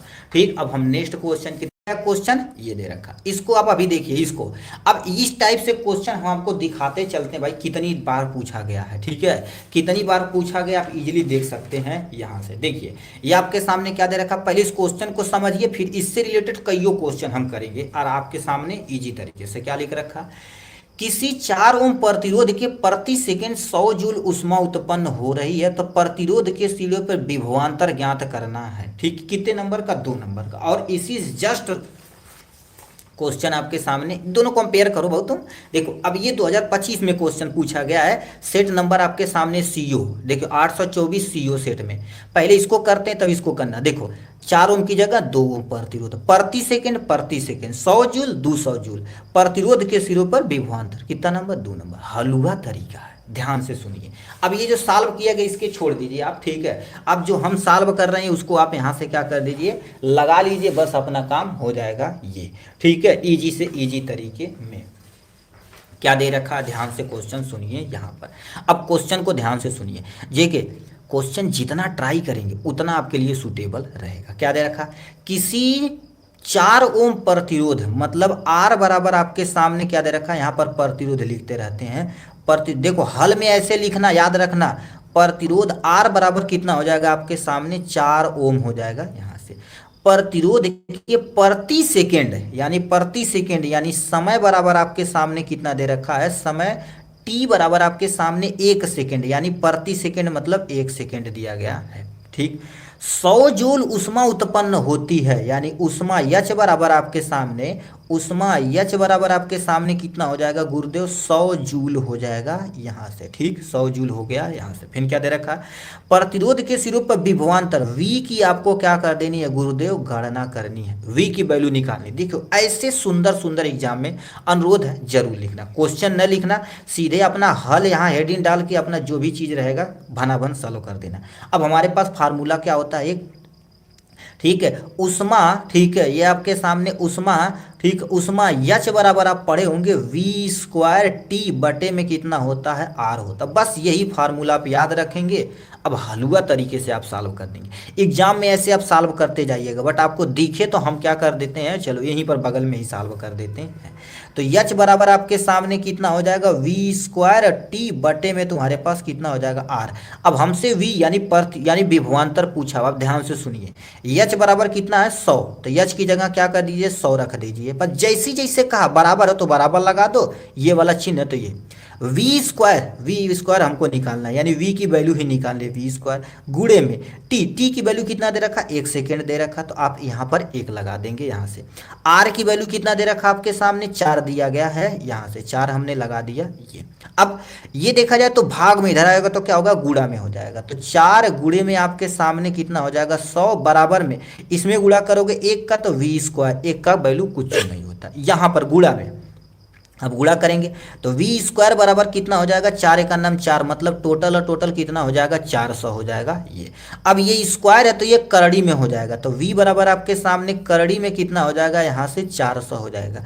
तो वी बराबर ये किसका स्क्वायर है, तुमको स्क्वायर भी नहीं आता, उसका और हलवा तरीका बता देते हैं। 400 का कितना करेंगे, ठीक है 400 का कितना होगा हमको नहीं पता, टोटल 20 का होता, बट हम आपको और बताते हैं एकदम ईजी से जी। देखिए नहीं आता, बस सीखने की कोशिश करेंगे ना मेरे भाई, बहुत अच्छे समझ जाएंगे। 2 से तो ये 200, 2 से करेंगे 100, फिर 2 से करेंगे तो 50, 2 से करेंगे तो तुम्हारे पास कितना आ जाएगा, यहाँ से 25 आ जाएगा। 2 से करेंगे, 2 से नहीं होगा 5 से होगा, 5 से करेंगे तो 5 से करेंगे तो एक पेयर बना, जोड़ी 1 2 और 1 हो गया, मतलब 2 गुणे 2 गुणे 5 पे, यानी स्क्वायर जब किया जाता है तो पेयर 1 का लिया जाता है, ठीक है, जोड़ी में लिया जाता है। 2 दूनी 4 पचे 20, मतलब ये जो तुम्हारे पास आया किसका 20, और यही आपके सामने वोल्ट दिया गया, यही आपके सामने क्या हो जाएगा आंसर दिया गया है। इतना कर देंगे आपका 2 नंबर कंप्लीट हो जाएगा ये। अब बताओ ये कितने नंबर का आपके सामने, 2 नंबर का क्वेश्चन है। अब जो ये पेपर में दिया गया है, ठीक है, अब आपको पेपर में हम जो दिखाते हैं ये दिया गया, इसको सॉल्व करके आपके सामने दिखाते हैं ये कैसे आप सॉल्व करेंगे ये वाला क्वेश्चन। ये सारा करेंगे, याद रखना हर एक क्वेश्चन को हम यहाँ पर आज हलवा तरीके से सॉल्व करके आपको देने वाले हैं। देखिए क्वेश्चन में क्या दे रखा, आप ध्यान से सुनिए। क्वेश्चन में क्या दे रखा है, चौथे नंबर का पहला 2 ओम प्रतिरोध है, यानी आर बराबर आपके सामने कितना दे रखा, 2 ओम दिया गया है। प्रति सेकेंड यानी टी बराबर आपके सामने प्रति सेकेंड 1 सेकेंड दिया गया है। 200 जूल उष्मा खत्म होती है, यानी एच बराबर आपके सामने कितना हो जाएगा गुरुदेव, 200 जूल हो जाएगा यहाँ से, ठीक है। ध्यान से सुनिए, 200 जूल उष्मा खत्म होती है तो प्रतिरोध के सिरों पर विभवांतर की आपको क्या कर देना गुरुदेव, गणना करना, कौनो टेंशन नहीं, हम आपको इजी से इजी तरीके से। अब देखिए, अब फार्मूला जो तुम्हारे पास होता है यहाँ पर हम सॉल्व करते हैं। देखिए अब एच बराबर आपके सामने क्या होता है गुरुदेव, अभी वी स्क्वायर टी बटे में कितना होता है, आर होता है। एच की जगह कितना रखेंगे 200, तो हमने क्या कर दिया 200 बराबर में v का स्क्वायर गुणे में टी का मान कितना दे रखा, 1 दे रखा, बटे में r का मान कितना दे रखा आपके सामने 2 ओम दिया गया है। अब ये भाग में तो इधर जाएगा तो क्या हो जाएगा गुणे में, तो 2 गुणे में आपके सामने 200 हो जाएगा, बराबर में इसका स्क्वायर इस पे आपके सामने यहाँ से, ठीक है, ये हो जाएगा। जड़ी वीडियो या फिर गुड़ से पता नहीं क्या लिख दिया भाई, 2 दूनी कितना हो जाएगा आपके सामने 400 हो जाएगा, बराबर में क्या हो जाएगा v का स्क्वायर हो जाएगा, ठीक है, v का स्क्वायर हो जाएगा आपके सामने यहाँ से। अब इसको उठा के इधर लाएंगे तो v, अब देखो करड़ी में यदि क्योंकि स्क्वायर है तो ये करड़ी में हो जाएगा, तो बताइए 400 किसका स्क्वायर है, v बराबर 20 वोल्ट हो जाएगा। तो ये 2025 में ये क्वेश्चन पूछा गया है। तो इस टाइप से क्या कर देगा एकदम अच्छा क्वेश्चन पूछा जाएगा। तो हमने क्या कर दिया, इसको आपको सॉल्व करके दे दिया। नेक्स्ट में क्या कर दिया, इसी के नीचे एक प्यारा सा और क्वेश्चन पूछा गया। देखिए अब जो ऐसे तरह से सॉल्व करेंगे अब एग्जाम में ना एकदम 150% नंबर कंफर्म पा जाएंगे, ठीक। अब नीचे क्या कर दिया गया, क्वेश्चन जो दिया गया है, ठीक है, क्वेश्चन जो दिया गया है अभी ये समझिए, ठीक। अब इसको तुम छोड़ दो, तुम जान दो इसको अईबा नहीं करता तुमको, ठीक है। जो हम का सॉल्व करा रहे हैं उसी को आप ध्यान से यहाँ पर देखिए क्या दे रखा है, इसको ढक लेते हैं, ठीक है। क्यों, क्योंकि लगा है तो भाई बुक में भी है, सामने लगाया जाएगा तब मजा आता है, ठीक है। टीचर भी मजा करे और बच्चे भी मजा करे, बड़ा मजा आता है। क्वेश्चन में क्या दे रखा आपके, फिजिक्स इतना हलवा तरीके से हम समझा देंगे ना आपको। देखो कह दिया 20 ओम प्रतिरोध की किसी विद्युत स्त्री प्रेस है 20 ओम का है, यानी आर बराबर क्या दे रखा प्रतिरोध है, ठीक है, ये आपके सामने प्रतिरोध है, आर बराबर आपके सामने कितना दे रखा 20 ओम दिया गया। चलो कोई टेंशन नहीं। विद्युत स्त्री 5 एम्पियर विद्युत धारा लेती है, यानी विद्युत धारा, ठीक है, विद्युत धारा आई बराबर आपके सामने कितना हो जाएगा 5 एम्पियर ले दिया गया। चलो ये हो गया। 30 सेकंड में उत्पन्न उष्मा, यानी समय जो दे रखा आपके सामने, समय t बराबर कितना दे रखा आपके सामने 30 सेकंड दिया गया है। चलो उत्पन्न उष्मा की परिकल्पना करनी है, यानी h की वैल्यू आपको क्या कर देनी है, निकालनी है। बस ये हो गया। अब इस बुक में देखिए एग्जाम में ऐसे स्टेप बाय स्टेप करते हैं, आपको दिखे तो हम यहाँ पर इसलिए कर रहे हैं। देखिए अब यच पूछा है तो उत्पन्न उष्मा बराबर आपके सामने यच बराबर आप फार्मूला क्या होता है, आई स्क्वायर आर टी होता है। बस तू ये फार्मूला समझला तो चुटकी में तू साल कही के दे देला, कोनो टेंशन नहीं। ठीक, एच बराबर आई, आई की वैल्यू कितना दे रखा आपके सामने 5, तो हम 5 का क्या कर देते हैं स्क्वायर। आर की वैल्यू कितना दे रखा आपके सामने 20 दे रखल बा तो 20 लिखा। टी, टी की वैल्यू कितना दे रखल है 30 लिखल बा 30 लिखता। बस ई कैला फिर ये का हो गई तो सब हलुआ हो गई। ठीक है, पांचवा में 25 होगा, गुड़े में आपके सामने 20 होगा, गुड़े में आपके सामने 30 होगा। एक बार कंफर्म कर लिया सब। आई के वैल्यू 5, पांचवा में 25 हो जाएगा। आर की वैल्यू 20, एक कंफर्म कर लिया। 30 का वैल्यू ये एक बार कंफर्म जरूर कर लेना। क्यों? क्योंकि मान लेते लक बाई चांस आप भूल के ही गलत लिख देंगे तो आपका आंसर गलत हो जाएगा, सारा किए करा पानी फिर जाएगा। चेक करना बड़ी जरूरी होता है। तो यच बराबर आपके सामने अब देखिए 25 दूना 50 यानी 500 हो गया आपके सामने यहाँ से। गुड़े में आपके सामने 30 हो गया है यहाँ से। तो यच बराबर आपके सामने कितना हो जाएगा 5 तिया 15, 15 लिखा, 2 जीरो ही 1 जीरो, ये 3 जीरो, 1 जीरो 2 जीरो 3 जीरो। अब ये तुम्हारे पास क्या हो जाएगा जूल में आंसर आ जाएगा यहाँ से। ठीक है, तो यानी 1500 तुम्हारे 15,000 जूल। मान लेते हैं इतना न दिया रहे तो यच बराबर कहीं कहीं इसको क्या कर दिया जाता है 15 किलो जूल लिख देते हैं। चलो कोई टेंशन नहीं, किलो मतलब 3 जीरो खा जाए, तो ये आपके सामने क्या हो जाएगा किलो जूल में आंसर आ जाएगा यहाँ से। ठीक, ये हो जाएगा आंसर। मान लेते बुक में यही छोड़ देंगे तब भी आपको नंबर मिल जाएगा, और कर देंगे तब भी कोई टेंशन नहीं। तो इस तरह से देखा जाए तो हमने इसको भी कंफर्म किया। देखिए आपके सामने यहाँ पर सॉल्व करके दिया गया है। आर की वैल्यू इतना, आई की बराबर है, टी बराबर इतना, एच वैल्यू लगा दिए, फार्मूला लगा के आंसर ला दिया गया यहाँ से। इस तरह से आपको स्टेप बाय स्टेप करेंगे तो आपका इजीली नंबर मिल जाएगा। ठीक, नेक्स्ट पे चलते हैं आपके सामने। यहाँ पर से नेक्स्ट में क्या क्वेश्चन पूछा, ये भी क्वेश्चन बार बार पूछा जाता है। क्या क्वेश्चन दे दिया गया यहाँ पर, दो चुंबकीय क्षेत्र रेखाएं एक दूसरे को परिच्छेद क्यों नहीं करती हैं। मतलब दो चुंबकीय जो क्षेत्र रेखाएं होती हैं एक दूसरे से कब्बो क्यों नहीं काटती हैं। रीजन बताते हैं, आपको ध्यान से सुनिएगा। देखिए कोई भी चुंबक हो, ठीक है, कोई भी चुंबक हो, ये आपके सामने मान लेते हैं आपके सामने ये प्यारा सा क्या होगा चुंबक होगा। किसी भी चुंबक में एक नॉर्थ पोल होता है, एक साउथ पोल होता है। ठीक, उत्तरी ध्रुव या दक्षिणी ध्रुव। अब उत्तरी ध्रुव से या दक्षिणी ध्रुव से होता क्या, चुंबकीय क्षेत्र रेखाएं निकलती हैं। मतलब नॉर्थ पोल से निकलती है और हमेशा हमेशा याद रखना साउथ पोल में ही जाती है। नॉर्थ पोल से निकलती है साउथ पोल में ही जाती है। नॉर्थ पोल से निकलती है साउथ पोल में जाती है। नॉर्थ पोल से निकलती है साउथ पोल में जाती है। एरो ध्यान से देखना, बहुत अच्छी चीजें हैं। हमेशा एन से ही निकलेगा और यस में ही क्या करेगा इंटर करेगा। अब बताओ होता क्या है, किसी भी चुंबक के बगल में चुंबकीय क्षेत्र निकलते हैं। अब कह दिया क्यों नहीं काटते, रीजन आपको बताते हैं। अब तुम बताओ ये चुंबकीय क्षेत्र रेखाएं इसको काट दें। अब मान लेते एक चुंबकीय क्षेत्र रेखाएं इधर जा रही हैं और इधर जा रही हैं, ये इधर जा रही हैं, ये इधर जा रही हैं, तो एक दूसरे से काटेंगी तो ये कटान बिंदु पे जो चुंबकीय बल रेखाएं क्या हो जाएंगे गुरुदेव, जीरो हो जाएगा। अब तुम बताओ चुंबकीय बल रेखाएं यदि जीरो हो गई हैं तो ये बताओ चुंबक को कोई अस्तित्व तो रहेगा नहीं। इसीलिए क्या कर देती चुंबकीय बल रेखाएं एक दूसरे से कब्बो नहीं काटती। तो रीजन में क्या लिख रखे हैं, यदि दो चुंबकीय क्षेत्र रेखाएं परस्पर परिच्छेद करें तो परिच्छेद पर खींचे गए बिंदु पे चुंबकीय क्षेत्र एक दूसरे को, ठीक है, यानी दोनों दिशाओं में होगी। कहने का मतलब ये इधर चला जाए, अब इस पे टेंजेंट खींचा जाए तो इधर चल जाएगा, ये इधर चल जाएगा। अब बताओ इधर उधर जाएगा तो चुंबक का कोई अस्तित्व नहीं रह जाएगा। ठीक है, परिच्छेद करने वाला बिंदु पर चुंबकीय दो दिशाओं में हो जाएगी, मतलब दो दिशाओं में। अब बताओ जो संभव नहीं। अब बताओ कोई चुंबकीय क्षेत्र रेखाएं दो दिशा में हो सकती है, नहीं, ये कब्बो पॉसिबल नहीं है, तो संभव नहीं है। अतः ये क्षेत्र रेखाएं परस्पर परिच्छेद नहीं करती हैं। अतः एक दूसरे से जो चुंबकीय बल रेखाएं होती हैं कब्बो कब्बो कब्बो परिच्छेद नहीं करेंगे। परिच्छेद करेंगे तो चुंबक का महत्व नहीं रह जाएगा। आपको प्यारा सा ऐसे क्या कर देना, चुंबक बना देना।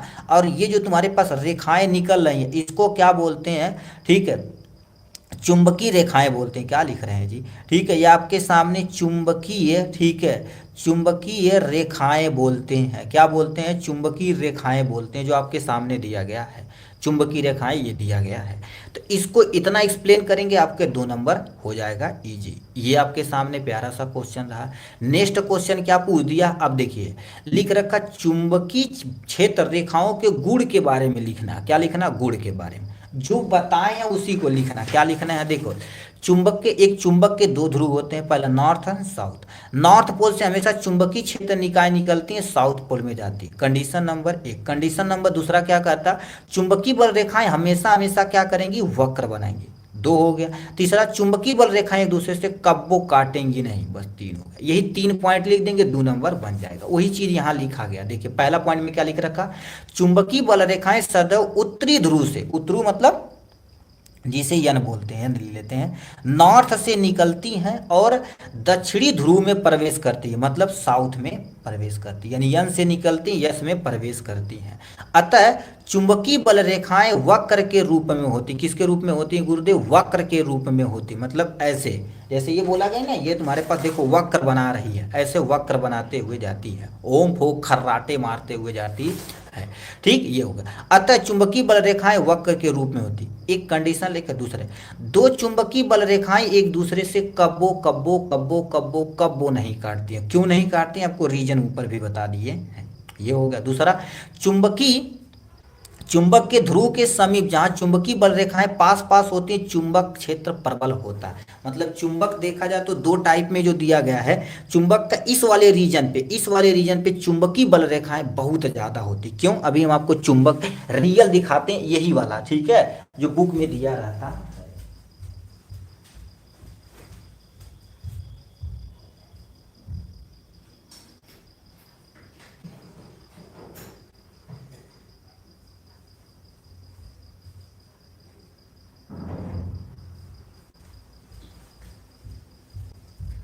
तो ये आप देख सकते हैं, प्यारा सा आपके सामने देखिए चुंबक है। चुंबक में बोले 2 ध्रुव होता है, first is the north, second is the south होता है, नॉर्थ एंड साउथ होता है। अब फ्लैश जलाएंगे तो आपको विजुअल होगा।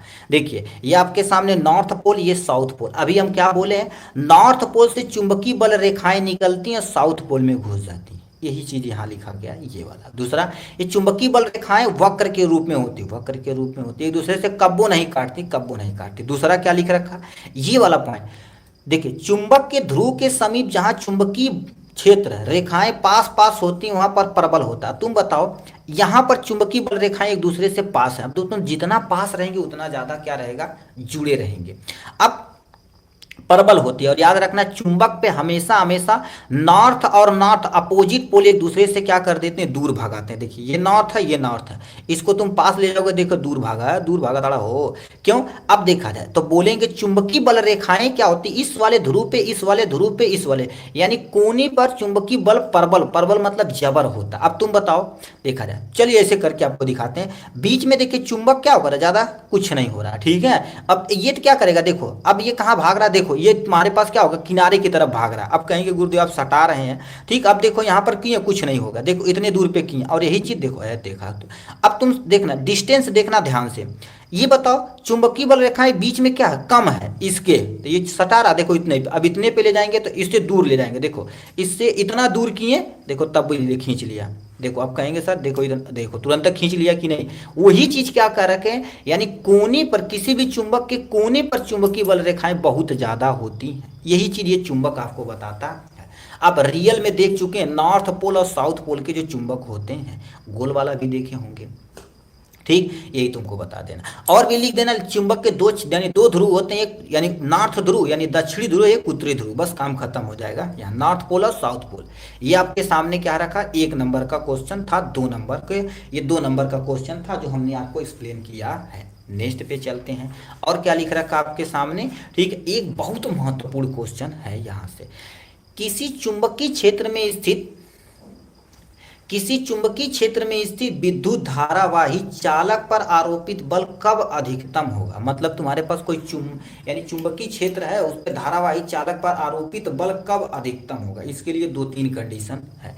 पहला, जब किसी धारावाही चालक पर चुंबकीय क्षेत्र में रखा जाता तो उस पर बल कार्यरत करता। कहने का मतलब क्या होता है, जैसे मान लेते हैं एक आपके सामने क्या कर दिया हमने, एक ऐसे चुंबक लिया, ठीक है, या कोई हमने पदार्थ लिया, इसके अगल बगल विद्युत डाल दिया, विद्युत डालेंगे, विद्युत धारा चालक पर आरोपित बल कब अधिकतम होगा, याद रखना इसके लिए फार्मूला होता है एफ बराबर एफ एक बल है B I L sine theta. B आपके सामने चुंबकीय क्षेत्र है, आई आपके सामने धारा और यल तुम्हारे पास तार की लंबाई है। याद रखना यानी चुंबकीय बल रेखाओं का जो बल होता है चार चीज पर निर्भर करता है। पहला यानी चुंबकीय क्षेत्र की तीव्रता पर, इसको तीव्रता बोलते हैं, यानी चुंबकीय क्षेत्र की तीव्रता पर। अब बताओ जितना ज्यादा धारा रहेगा उतना ज्यादा चुंबकीय क्षेत्र, उतना ज्यादा आपके सामने बल रहेगा। तो यानी बी यदि बढ़ाया जाएगा तो एफ का मान बढ़ेगा, बी जितना ज्यादा धारा रहेगा उतना ज्यादा बल रहेगा। अब तुम बताओ धारा मतलब जैसे आपके गाँव में देखेंगे 440 वोल्ट दौड़ा तो ऐसा सटा देगा बिजली ले लेगा। अब 11,000 जाई तो उठा दंड से पटक दी। अब 33,000 कहीं जाए तो दुर्वा से खींच ली। क्यों? क्योंकि उसमें धारा का मान ज्यादा, धारा का मान ज्यादा होने के नाते बल क्या होता है, अधिकतम होता है। ठीक। लंबाई, तार की लंबाई बताओ, जितना लंबा तार रहेगा उतना ज्यादा चुंबकीय क्षेत्र रहेगा।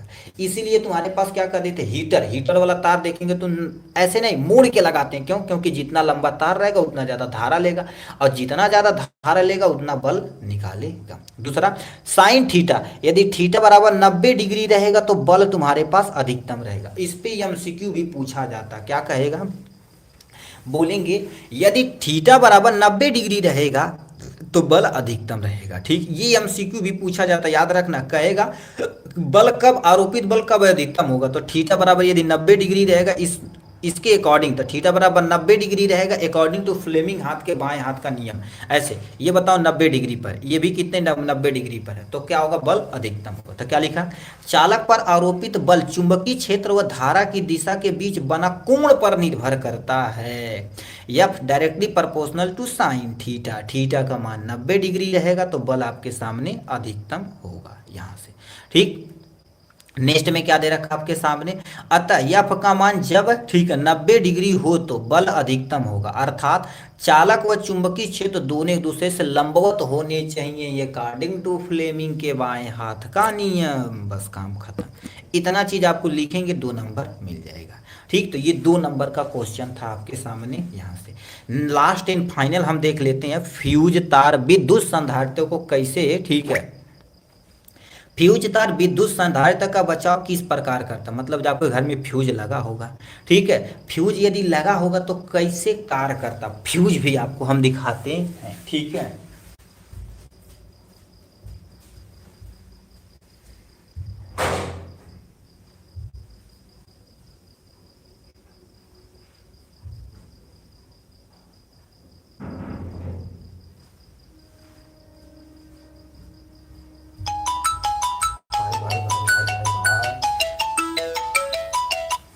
ठीक, तो आप यहां से देख सकते हैं आपके सामने प्यारा सा फ्यूज है। ये कहेंगे ई का ला देला सर जी, ये फ्यूज है।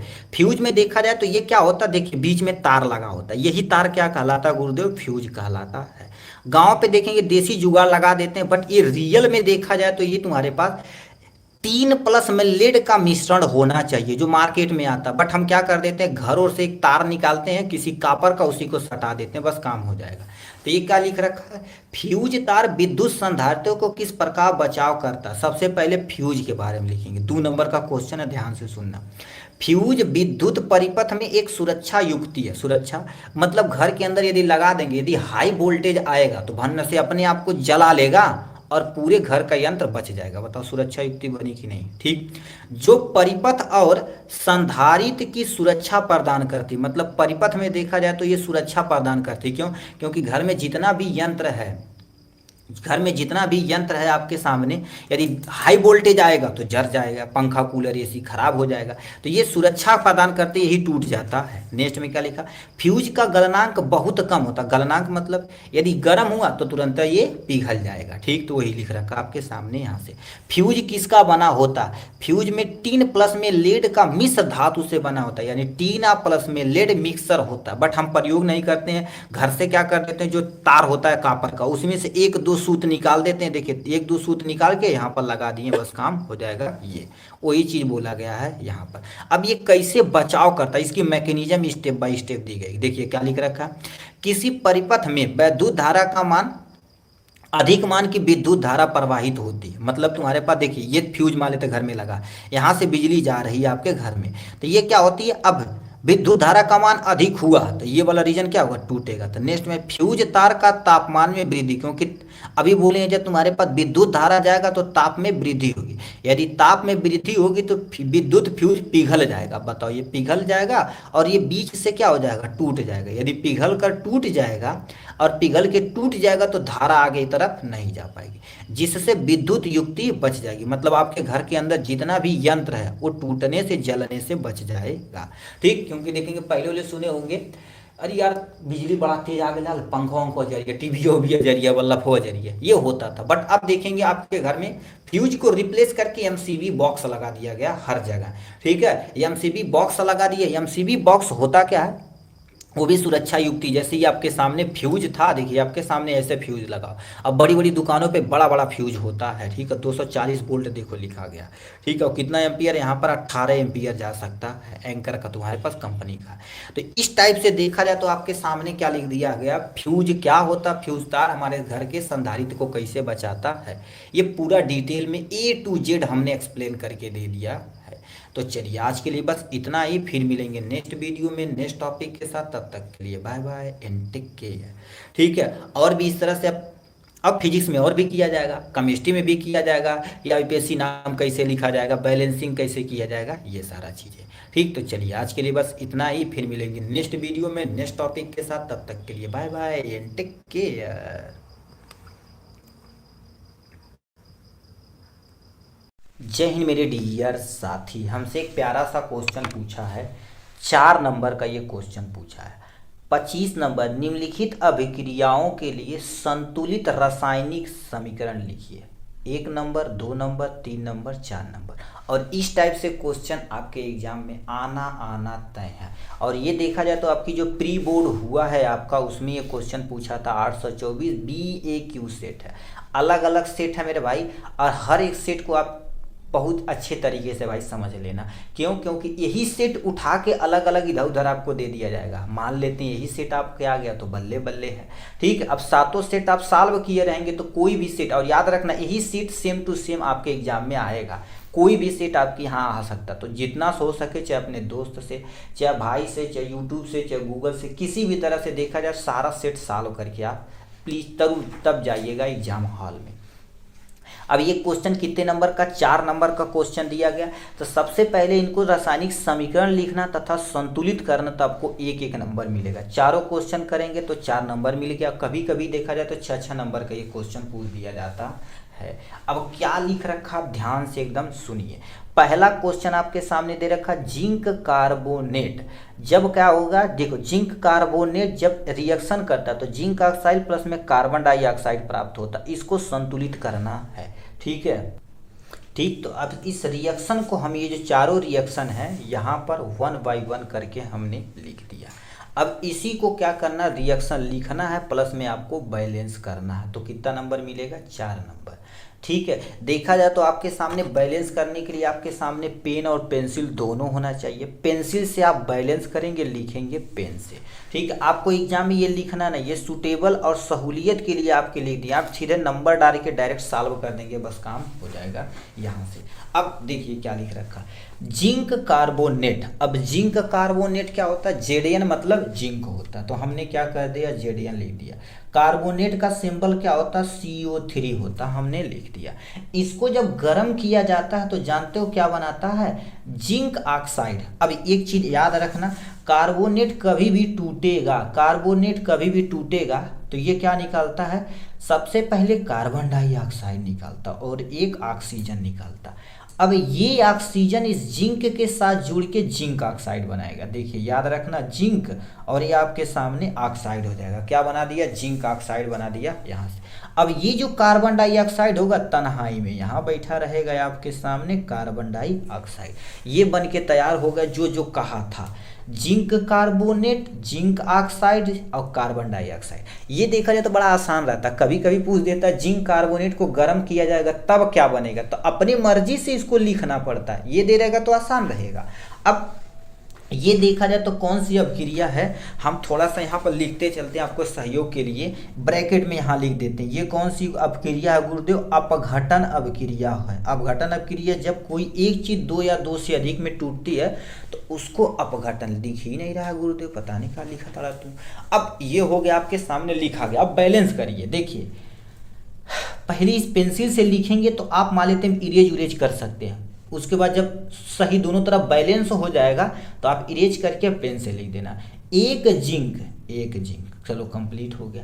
एक कार्बन, ये भी कंप्लीट हो गया। ऑक्सीजन इधर देखा जाए तो 3 है, 1 और 2 3, मतलब ये रासायनिक अपक्रिया बैलेंस हो चुकी है, लिखते ही बैलेंस हो गई है। ठीक है, ये हो गया।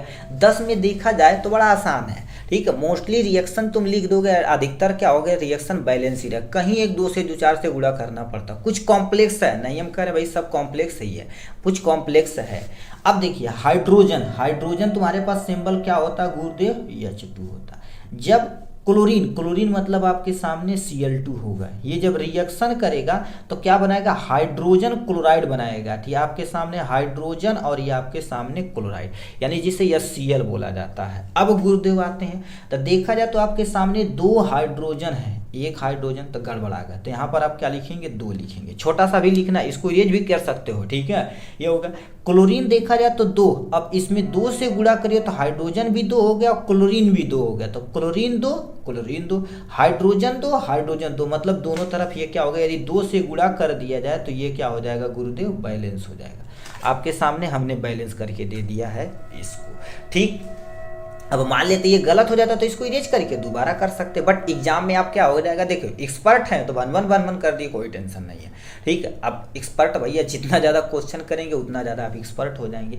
अब देखिए लिख रखा, अब गुरुदेव इसको बताए नहीं कौन सा अपक्रिया, तो ये जुड़ रहा है, तो जुड़ने का मतलब ये कौन सी अपक्रिया हो जाएगी गुरुदेव? संयोजन अपक्रिया हो जाएगी। संयोजन अपक्रिया, जब कोई 2 या 2 से अधिक जुड़ के एक बनाता उसको क्या बोला जाता है? संयोजन अपक्रिया बनाता है, कहते हैं। अब देखा मैग्नीशियम, तो मैग्नीशियम का सिंबल क्या होता है गुरुदेव? Mg होता है। ठीक, अब हाइड्रोक्लोरिक एसिड का फार्मूला क्या होता है? HCl होता। अब ये जब रिएक्शन करेले तो का बनैले हो देखा। अब देखिए ये देखा जाए तो कौन सी अपक्रिया? विस्थापन अपक्रिया पढ़े होंगे, तन्हाई तथा बेवफाई वाली अपक्रिया है। अब ये हाइड्रोजन क्या कर रहा है? इसके साथ रहना नहीं चाह रहा है, या ये कमजोर है, मैग्नीशियम आइल मरला दूलात कला भाग बेटा साइड में ले ले, तो इस साइड में हो गए। अब बताओ साइड में जब हो गए हैं, ठीक है, तो ये मैग्नीशियम क्लोरीन के साथ जुड़ के क्या हो जाएगा? MgCl2 बनाएगा। क्या बनाएगा? MgCl2। अब ये हाइड्रोजन यहाँ से हटा हुआ है तो हाइड्रोजन आपके साइड में बगल में हो जाएगा यहाँ से, ये बन के तैयार हो गया आपके सामने ये मैग्नीशियम क्लोराइड। देखिए मैग्नीशियम क्लोराइड हाइड्रोजन। अब इसको बैलेंस करिए, क्या दे रखा ध्यान से सुनिए। मैग्नीशियम 1 है, मैग्नीशियम एक कोनो टेंशन नहीं छोड़ा। हाइड्रोजन यहाँ पर 1 है बट हाइड्रोजन यहाँ पर 2 है, तो हमने क्या कर देंगे? 2 से गुणा करना पड़ेगा। अब हाइड्रोजन तो कंप्लीट हो गया, अब क्लोरीन देखा जाए तो 2 हो गया, तो ये इधर क्लोरीन कितना हो जाएगा? 2, इधर भी क्लोरीन 2, मतलब ऑलरेडी बैलेंस हो चुका है। तो एक का गुणा किए, दोनों में बैलेंस हो गया, तो हम 2 से गुणा कर दिए यहाँ पर। अब ये सब आप क्या कर दीजिए एग्जाम में ऐसे इरेज कर दीजिए, बस आपका काम हो जाएगा ये। ठीक, ये हो गया। अब नेक्स्ट क्वेश्चन क्या दे रखा? अब इसको कौन सी अपक्रिया बोलते हैं? विस्थापन अपक्रिया। याद रखना, विस्थापन द्विविस्थापन अपक्रिया से कईयों बार क्वेश्चन जितना भी दिया जाएगा तो विस्थापन द्विविस्थापन से एक समझ लो संतुलित करने के लिए आएगा या दोनों आ सकता है। ठीक, तो इसको विस्थापन अपक्रिया क्या होती है? जब कोई भी पदार्थ अपने से मोर रिएक्टिव को कम रिएक्टिव को, मतलब सक्रिय को हटा देता, उसकी जगह ले लेता है, तो उसको क्या बोलते हैं? विस्थापन अपक्रिया बोला जाता है। अब क्या दे रखा? Potassium bromide. अब पोटेशियम का सिंबल क्या होता है? के। ब्रोमाइड का तुम्हारे पास क्या होता है? Br होता, हमने लिख दिया। प्लस में बेरियम का सिंबल क्या होता है गुरुदेव? Ba होता। आयोडीन का सिंबल क्या होता है गुरुदेव? It होता है। ये आपके सामने यहाँ पर हो गया है ये पोटेशियम ब्रोमाइड, बेरियम आयोडाइड। अब जब ये रिएक्शन कैले तो कहा बनौले, ध्यान से सुनिए। अब ये देखा जाए तो इसको जानते हो क्या बोलते हैं? द्विविस्थापन अपक्रिया बोला जाता है। अब होता क्या, ध्यान से सुनिए। ये पोटेशियम किसको हटा देगा? बेरियम को हटा देगा, ये पोटेशियम आयोडीन के साथ जुड़ के पोटेशियम आयोडाइड बनाएगा। अब बताओ ये जब यहाँ से हटेगा तो इसके साथ भी कोई ना कोई चाहिए, तो ये जुड़ जाएगा, क्या हो जाएगा इसकी, क्योंकि यहाँ से ये हट रहा है तो इसी के स्थान ले लेगा आपके सामने बेरियम। तो इसी को 2 बार देखो विस्थापन हो रहा था, इसीलिए द्विविस्थापन अभिक्रिया इसको कहते हैं। तो ये क्या करेगा, पोटेशियम आयोडीन के साथ जुड़ते, यही हटेगा, ये जब हटेगा तो इसकी जगह आके बैठ जाएगा, तो आपके सामने क्या हो जाएगा कि पोटेशियम आयोडाइड हो जाएगा। पोटेशियम आयोडाइड आपके सामने ये हो जाएगा। अब क्या लिख रखा, ध्यान से सुनिए, बोले हैं बी पोटेशियम की जगह ले लेगा, तो बी हो जाएगा आपके सामने यहाँ से, और ब्रोमाइड का क्या हो जाएगा, Br हो जाएगा आपके सामने, ये करेक्ट हो जाएगा आपके सामने यहाँ से। पोटेशियम आयोडाइड तथा बेरियम ब्रोमाइड हो जाएगा आपके सामने यहाँ से। अब बैलेंस करना सीखते हैं गुरुदेव, बैलेंस क्या ले रखा है, पोटेशियम आपके ये सब इरेज कर देते हैं आपके सामने से यहाँ से, ठीक है, ये हो गया है यहाँ से। इसको द्विविस्थापन अभिक्रिया कहते हैं। देखिए पोटेशियम कौन टेंशन है, Br हो जाएगा, ठीक है, तो ये आपके सामने Br, ये तुम्हारे पास 2 यहाँ रख देना, क्योंकि इसकी बैलेंसी तुम्हारे पास 2 होती इधर चली जाएगी Br2 में, ठीक है। तो ये आपके सामने हो गया है यहाँ से। अब Br देखा जाए तो 1, यहाँ 2 गड़बड़ा गई गुरुदेव, तो यहाँ 2 से गुणा करा, जब यहाँ 2 से गुणा करबा तो K2 भी कितना हो जाएगा, 2K हो जाएगा, तो यहाँ पर भी 2 से गुणा करा। चला अब देखा जाएगा, फिर देखा दूठी पोटेशियम कौन, Br दूठी कौन टेंशन है। उसके बाद तुम्हारे पास Ba एक थी कौन टेंशन है। 2 से गुणा करें तो आयोडीन यहाँ 2 हो जाएगा, आयोडीन 2 हो जाएगा, मतलब ये ऑलरेडी तुम्हारे पास बैलेंस हो जाएगा, मतलब 2 से गुणा एक बार यहाँ कर देना, 2 से गुणा यहाँ, ये बस अपक्रिया हो जाए। इसको द्विविस्थापन अपक्रिया बोला जाता है। तो इस तरह से देखा जाए तो हमने जो क्वेश्चन दिया था एकदम ईजी तरीके से हमने आपको सॉल्व करके दे दिया। अब यदि अच्छा लगा होगा तो कमेंट बॉक्स में ज़रूर लिखिएगा। मान लेते आपको कोई सेट भूल चुके हैं या प्रीवियस का कोई पेपर होगा, उसको क्या करिएगा, आप केवल सेट का नाम बताइएगा, उसको सॉल्व करके इजीली दे दिया जाएगा। ठीक, तो चलिए आज के लिए बस इतना ही, फिर मिलेंगे नेक्स्ट वीडियो में नेक्स्ट टॉपिक के साथ। तब तक के लिए bye bye and take care. जय हिंद मेरे डियर साथी, मैं आपका साथी विकास, और आज हम देखने वाले हैं मादा जनन तंत्र। ये देखा जाए तो फीमेल रिप्रोडक्टिव पार्ट, रिप्रोडक्शन वाले यानी प्रजनन चैप्टर से लिया गया। एग्जाम के पॉइंट ऑफ व्यू से देखा जाए तो ये बहुत ही महत्वपूर्ण है। क्योंकि इसमें देखिए एक नर जनन तंत्र, एक मादा जनन तंत्र, 2 ही जनन तंत्र है जो सचित्र वर्णन करने के लिए आपको देगा। जब भी देगा तब भी ये लॉन्ग क्वेश्चन में आपको अच्छे तरीके से डिफाइन करना रहेगा। ठीक है, आपको दिखा देते कितने क्वेश्चन में ये पूछा गया है। ठीक है, यहाँ से देख सकते हैं 2024 में क्वेश्चन में पूछा गया था, मानव में मादा जनन तंत्र का सचित्र रचना कीजिए, मतलब चित्र बनाइए और संक्षिप्त में वर्णन करना। कितने नंबर का ये, 4 नंबर का ये क्वेश्चन है।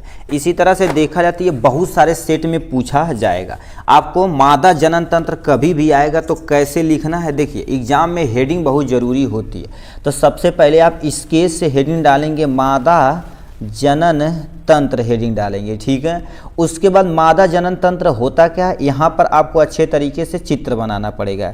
ये जो ऐसे करके आप अच्छे से यहाँ पर क्या करेंगे, एक प्यारा सा चित्र बनाएंगे। ठीक है, और चित्र में कौन कौन से भाग होते हैं उसको पहले यहाँ पर जितना लिख देंगे। जैसे आप ठीक मादा जनन तंत्र पर लिख रहे हैं तो ऐसे आप अंडरलाइन कर देंगे, यहाँ से चित्र बनाएंगे, चित्र में कौन कौन सा नाम लिखें यहाँ पर लिख दीजिएगा। उसके बाद क्या करिएगा, यहाँ पर नंबरिंग करके एक नंबरिंग डाल के और उसका हेडिंग डाल के, जैसे हमारे यहाँ कुछ भी लिखे हैं, जैसे मान लेते हैं आप ये चीज़ लिखें, अंडाशय लिखें या मतलब ओवरी लिखे हैं। ठीक है, ये तुम्हारे पास क्या हो जाएगा, अंडाशय लिखे हैं। ठीक है, अंडाशय लिखें तो यहाँ पर क्या कर देंगे, अंडाशय हेडिंग डाल देंगे। क्या डालेंगे, अंडाशय हेडिंग डालेंगे, फिर अंडाशय के बारे में 2-3 पॉइंट लिख देंगे, फिर दूसरा हेडिंग जो भी रहेगा वो भी आप लिख देंगे। देखिए अब इससे कहे बोल रहे हैं लिखने के लिए, देखिए एग्जाम में आप मादा जनन तंत्र डाल दिए, चित्र डाल दिए, चित्र को अच्छे से यहाँ लिख दिया। अब एक एक हेडिंग डाल के एक्सप्लेन करेंगे, टीचर देखते ही जान जाएगा अच्छा यदि चित्र सही बनाया और ये यहाँ पर ये हेडिंग सही डाला तो आगे वो अच्छे से एक्सप्लेन कर रखा है लड़का। होशियार है। यही सिर्फ टीचर देखते हैं। अब का तुम सोचो 2 पेज तुम 6 नंबर में मान लेते दे दिया जाए तो अब 2 पेज थोड़ी ना पढ़ेगा कि अच्छा एक एक लाइन पढ़े, ऐसा नहीं होता। वो हेडिंग देखता है कि एक्चुअल में कैसा ये लिखा गया है। तो हेडिंग पे आप ज़्यादा फोकस करिएगा। कोई भी सब्जेक्ट हो, चाहे इंग्लिश हो, चाहे सामाजिक विज्ञान, चाहे हिंदी हो, चाहे साइंस हो, कोई भी हो, ठीक है। तो आपके सामने ये आपके लिख रखा मादा जनन तंत्र यानी फीमेल रिप्रोडक्टिव सिस्टम। इसको अब धीरे धीरे क्या करना पड़ेगा, एक्सप्लेन करना पड़ेगा। तो सबसे पहले हम क्या कर देते हैं, आपके सामने चित्र बनाते हैं। देखिए आप कॉपी पेन निकाल लीजिए और हमारे ही साथ क्या कर दिया, आप बनाइए। देखिए हमारे ही साथ बनाएंगे तो आपका बहुत ही अच्छे से समझ में आया हो, ठीक है, आएगा, ठीक है। उसी को आपको क्या करना, जो भी दिया गया है उसी को हम यहाँ से बना देते हैं, ठीक है। आपके सामने ये प्यारा सा ऐसे ब्रैकेट बना देते हैं, इसी के अंदर हम यहाँ से चित्र बना देते हैं, ठीक है। ये हो गया इनके बारे में। अब इसी ब्रैकेट में एक्चुअल में देखिए अच्छे से चित्र बनाएंगे ना, तो देखिए बायो में देखा जाए तो बहुत अच्छा से चित्र यदि बनाएंगे तो बहुत अच्छा परफॉर्म कर पाएंगे, ठीक है। तो सबसे पहले देखा जाए तो नेमिंग वगैरह प्लीज थोड़ा सा याद रखिएगा। क्यों? क्योंकि नेमिंग नहीं याद रखेंगे तो बहुत सारी दिक्कतें होंगी। जैसे अब बनाना स्टार्ट करते हैं। देखिए ये आपके सामने ये हो गया एक स्टेप, ठीक है। इसे आप ऐसे, आप यदि पेंसिल से बनाना चाहते हैं तो पेंसिल से बनाइए, स्केच से बनाना चाहते हैं स्केच से, पेन से बनाना चाहिए, किसी चीज़ से बना सकते हैं। ये आपके सामने ये हो गया यहाँ से, ठीक है। और दूसरा आपके सामने ये हो गया यहाँ से, ठीक है। ये एक स्टेप हो गया। अब स्टेप बाय स्टेप बनाइए। ये हो गया बटरफ्लाई शेप हो गया। यहाँ से देखा जाए तो इसको थोड़ा सा और आगे की तरफ लाते हैं। यहीं पर हम अभी क्या बनाएंगे, ओवरी बना देंगे, ठीक है। ये हो गया यहाँ से। उसके बाद यहाँ से करके ये वाला थोड़ा सा चौड़ा बना दीजिएगा, ऐसे करके ऐसे कर दीजिएगा यहाँ से, ठीक है। ये वाला पोर्शन ये हो जाएगा यहाँ से, ठीक। इस वाले को घुमा के नीचे की तरफ लाना। इतना यदि बना लिए होंगे, ठीक है, इतना यदि बना लिए होंगे तो यहाँ पर क्या करिए, ऐसे घुमा के थोड़ा सा ऐसे आप यहाँ से लाइए, इसको घुमा के थोड़ा सा आप यहाँ से ऐसे लाइए, ठीक है। ये हो गया यहाँ से, ठीक। अब क्या कर देते हैं, ठीक, इसको आगे की तरफ बढ़ाते हुए क्या कर देते हैं, अंदर की तरफ ऐसे भगा देना है, ठीक है। ये अंदर की तरफ हो गया इनके बारे में। इसको कर देना है इधर, ठीक है, इसको कर देना इधर। ये हो गया आपका, देखिए इतना इजी तरीके से हमने बना दिया। इसका थोड़ा सा मुंह को क्या कर देते हैं, ऐसे कर देते हैं, ठीक है। और यहीं पर आप दूसरे पेन से चाहे इसी पेन से बना सकते हैं। यहीं पर हमारे पास क्या होता है, ये ओवरी होता है, ये इससे अटैच होता है, इधर भी थोड़ा सा अटैचमेंट होती है। ये आपके सामने क्या होगा, ये एक्चुअल में अंडा होता है, यही एक्चुअल में अंडा निकालने का काम करता है, ठीक है। इसके बारे में थोड़ा सा यहाँ पर कर देते हैं, ठीक है। ये हो गया। जितना आप अच्छे से शेडिंग करेंगे उतना अच्छा नंबर पाएंगे। ये हो गया। अब इसका नेमिंग कर देते हैं, ठीक है। नेमिंग करने से पहले थोड़ा सा अंदर डिजाइन वगैरह बना देते हैं, ठीक है। ये हो गया इनके बारे में। और इधर से आते हैं, ठीक है, ये तुम्हारे पास हो गया यहाँ से। अब इतना यदि कर देंगे तो आपको एग्जामिनर एकदम बढ़िया तरीके से नंबर देगा। ये फीमेल रिप्रोडक्टिव का प्यारा सा डायग्राम है, ठीक है, प्यारा सा डायग्राम है। अब इसका नेमिंग, जब तक नेमिंग नहीं करेंगे तब तक काम नहीं होने वाला है। अब क्या करेंगे इसके लिए, ठीक, आप भी स्केच ऐसे ले लीजिएगा, ठीक है, या पेंसिल ले, ऐसे देखो यहाँ से करके, हम हाथ से करते मतलब आप स्केल से करिए। इसको क्या बोलते हैं, इसी को अंडाशय बोलते हैं, ठीक है। ये तुम्हारे पास ये जो पोर्शन है इसी को क्या बोला जाता है, अंडाशय बोला जाता है, ठीक। अंडाशय मतलब ओवरी। ये तुम्हारे पास क्या हो जाएगी, इनकी संख्या कितनी होती है, 2 की संख्या में होती। देखिए एक इस साइड एक इस साइड, ठीक। ये डायग्राम हो गया। इस वाले पोर्शन को क्या बोलते हैं, हम देखो उतना ही लिखते हैं जितना आप एग्जाम में लिख सकें। इस वाले को पूरे अंडवाहिनी बोला जाता है। क्या बोला जाता है, ये तुम्हारे पास क्या हो जाएगा, अंडवाहिनी बोला दिया जाता है, ठीक है। अंडवाहिनी हो जाएगा यहाँ से। ये भी तुम्हारे पास कितने नंबर में होता है, 2 नंबर में। अंडवाहिनी मतलब ऐसी अंड नलिका भी लिख सकते हैं, कोई टेंशन नहीं। ये अंड क्या करता है, जो भी अंडा बनता है एक जगह से दूसरी जगह स्थानांतरण करने का काम करता है, ठीक। ये हो गया। इसको इंग्लिश में क्या बोलते हैं, फलोपियन ट्यूब या ओविडक्ट के नाम से भी जाना जाता है, ठीक है, ठीक है। ये अंडवाहिनी हो गया। अब यहाँ से यहाँ तक अंडवाहिनी। अब कोई पूछेगा निषेचन की क्रिया कहाँ पर होती है, यानी फीमेल रिप्रोडक्टिव सिस्टम में निषेचन की क्रिया कहाँ पर होती, तो बोल देंगे अंडवाहिनी के अंदर होती है। अभी एक्सप्लेन करेंगे। एक स्टेप हो गया। अब आते हैं, ये जो तुम्हारे पास क्या होगा, ये वाला जो पोर्शन है, ठीक है, ये वाला जो पोर्शन है इसी को क्या बोला जाता है, गर्भाशय यानी बच्चेदानी, जिसे नॉर्मल भाषा में बोला जाता है। ये आपके सामने क्या हो जाएगा, गर्भाशय हो जाएगा। क्या हो जाएगा, गर्भाशय हो जाएगा, जिसे हम नॉर्मल भाषा में क्या बोलते हैं, बच्चेदानी यानी यूट्रस बोला जाता है।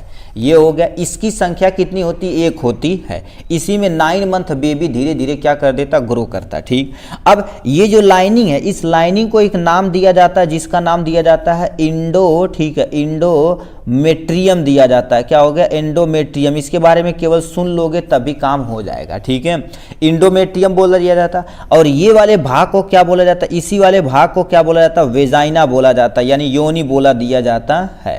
ठीक है, योनि बोल दिया जाता है। ये योनि हो गया। अब क्या होता है, आप दूसरे स्टेप में समझिए। योनि के बाद आपका जो भी पोर्शन, ये बाहर वाला पोर्शन भाग होता है जो, यानी ठीक है, यहाँ पर देखा जैसे फूला हुआ भाग होता है ना, ऐसे जो फूला वाला भाग होता है उसे क्या बोलते हैं, वल्वा बोला जाता है। ठीक है, भगोष्ठ बोल दिया जाता है। इंग्लिश में देखा जाए तो भगोष्ठ यानी वल्वा नाम दिया जाता है। इतना चीज़ आप अच्छे तरीके से कर देंगे, आपका कितने नंबर, 6 नंबर बन के चल जाएगा इस क्वेश्चन से। ये डायग्राम बनाना पड़ेगा। इसी डायग्राम को हमने यहाँ पर लिखा हुआ है। अब इसी को क्या कर देंगे, 1 बाय 1 स्टेप करके आप सुन लीजिए, अपना काम खत्म हो जाएगा। ठीक है, प्लीज़ आप ध्यान से सुनिए अब इन सब चीज़ों के बारे में। ठीक है, यहाँ पर आते, अब एक एक हेडिंग डालिएगा। तो सबसे पहला हेडिंग हमने क्या डाला, गर्भाशय, यानी ये वाला पोर्शन को, ठीक है, सॉरी अंडाशय, गर्भाशय नहीं अंडाशय। अंडाशय मतलब जहाँ से अंडा निकलता है। अब क्या लिखा है, अंडाशय, ठीक, अंडाकार संरचना उदर गुहा के निचले भाग में दोनों तरफ स्थित होता है। देखिए, एक इस साइड होता है, एक इस साइड होता है। 1 महीने मतलब जो फीमेल में मेंस्ट्रुअल साइकिल आता है, उनका जो पीरियड आता है, तो 1 महीने इससे एक अंडा निकलेगा, इससे एक अंडा निकलेगा। वही तुम्हारे पास क्या रखा है, दोनों तरफ स्थित होते हैं। अंडाशय में अंडे होते हैं। अंडाशय में क्या होते हैं, अंडे होते हैं। ठीक, हर महीने निकलते हैं। एस्ट्रोजन तथा प्रोगेस्टेरॉन हार्मोन अंड के बनने में क्या कर देते हैं, सहायता करते हैं। मतलब जो ओवरी होती है ना, ठीक, ओवरी होती है, उसमें अंडा कैसे बनता है, ये 2 हार्मोन होता है जिसे फीमेल हार्मोन कहते हैं। एस्ट्रोजन होता है, प्रोगेस्टेरॉन हार्मोन अंड का क्या कर देते हैं, निर्माण करते हैं। अब कोई पूछेगा फीमेल हार्मोन इसमें से कौन है, तो इसमें से कोई भी यदि ऑप्शन में रहे तो उस पर आप टिक मार सकते हैं। अंडा क्या होता है, एक सूत्री मतलब हप्लाइड नेचर का होता है। उसमें देखा जाए तो n नंबर आप क्रोमोसोम होते हैं। n नंबर मतलब 23 नंबर होते हैं जो फीमेल से आता है। अब 23 मेल से आएगा, दोनों 46 हो जाएंगे, फर्टिलाइजेशन हो जाएगा। तो ये हो गया अंडाशय के बारे में। फिर क्या लिख रखा, अर्धशुद्री विभाजन के फलस्वरूप जनन कोशिकाएं अंडे का निर्माण करती हैं। अब कोई पूछेगा, ये प्लीज आप अंडरलाइन कर दीजिएगा, कोई बोलेगा कि यानी अंडे का निर्माण कैसे होता, तो बोल देंगे अर्धसूत्री विभाजन के फलस्वरूप जनन कोशिकाएं अंडे का निर्माण करती हैं। किसका निर्माण करती हैं, अंडे का निर्माण करती। ये इंपॉर्टेंट है, ये ओलंपियाड ICSE पैटर्न में ये सेम टू सेम क्वेश्चन पूछा गया था इंग्लिश मीडियम में। ठीक, इंग्लिश हिंदी दोनों दिया था। ठीक है, ये ओवरी के बारे में हो गया। नेक्स्ट पे आते हैं, तुम्हारे पास क्या होगा, अंडवाहिनी, मतलब वो जो नली जा रही है उसके बारे में हमें बताना पड़ेगा। लिखा है यह रचना में, ठीक है, यह रचना में नली समान होती है। अभी आप देखें ये रचना में क्या होती है, नली के समान संरचना। तो मतलब ये जो यहाँ से लेके यहाँ तक जो नली है उसी को अंडवाहिनी, ये जो नली है उसी को क्या बोला जाता है, अंडवाहिनी बोला जाता है।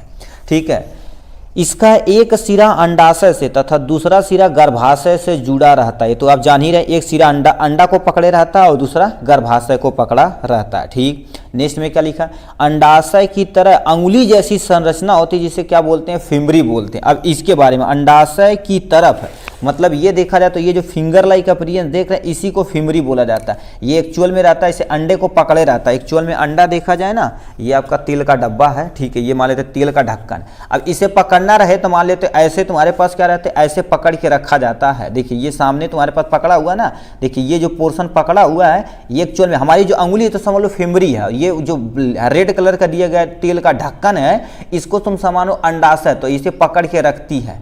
एक अंडा पकड़ती तो इसी नली के थ्रू आगे की तरफ मूव करता है। ठीक है, तो ये इसी क्या बोलते हैं, फिम्बरी, मतलब जो फिंगर लाइक अपीयरेंस होता है उसी को फिम्बरी नाम दिया जाता है। क्या ले रखा, निषेचन की क्रिया अंडवाहिनी में होती है। प्लीज इसे आप अंडरलाइन कर लीजिएगा क्योंकि MCQ में पूछा गया क्वेश्चन है।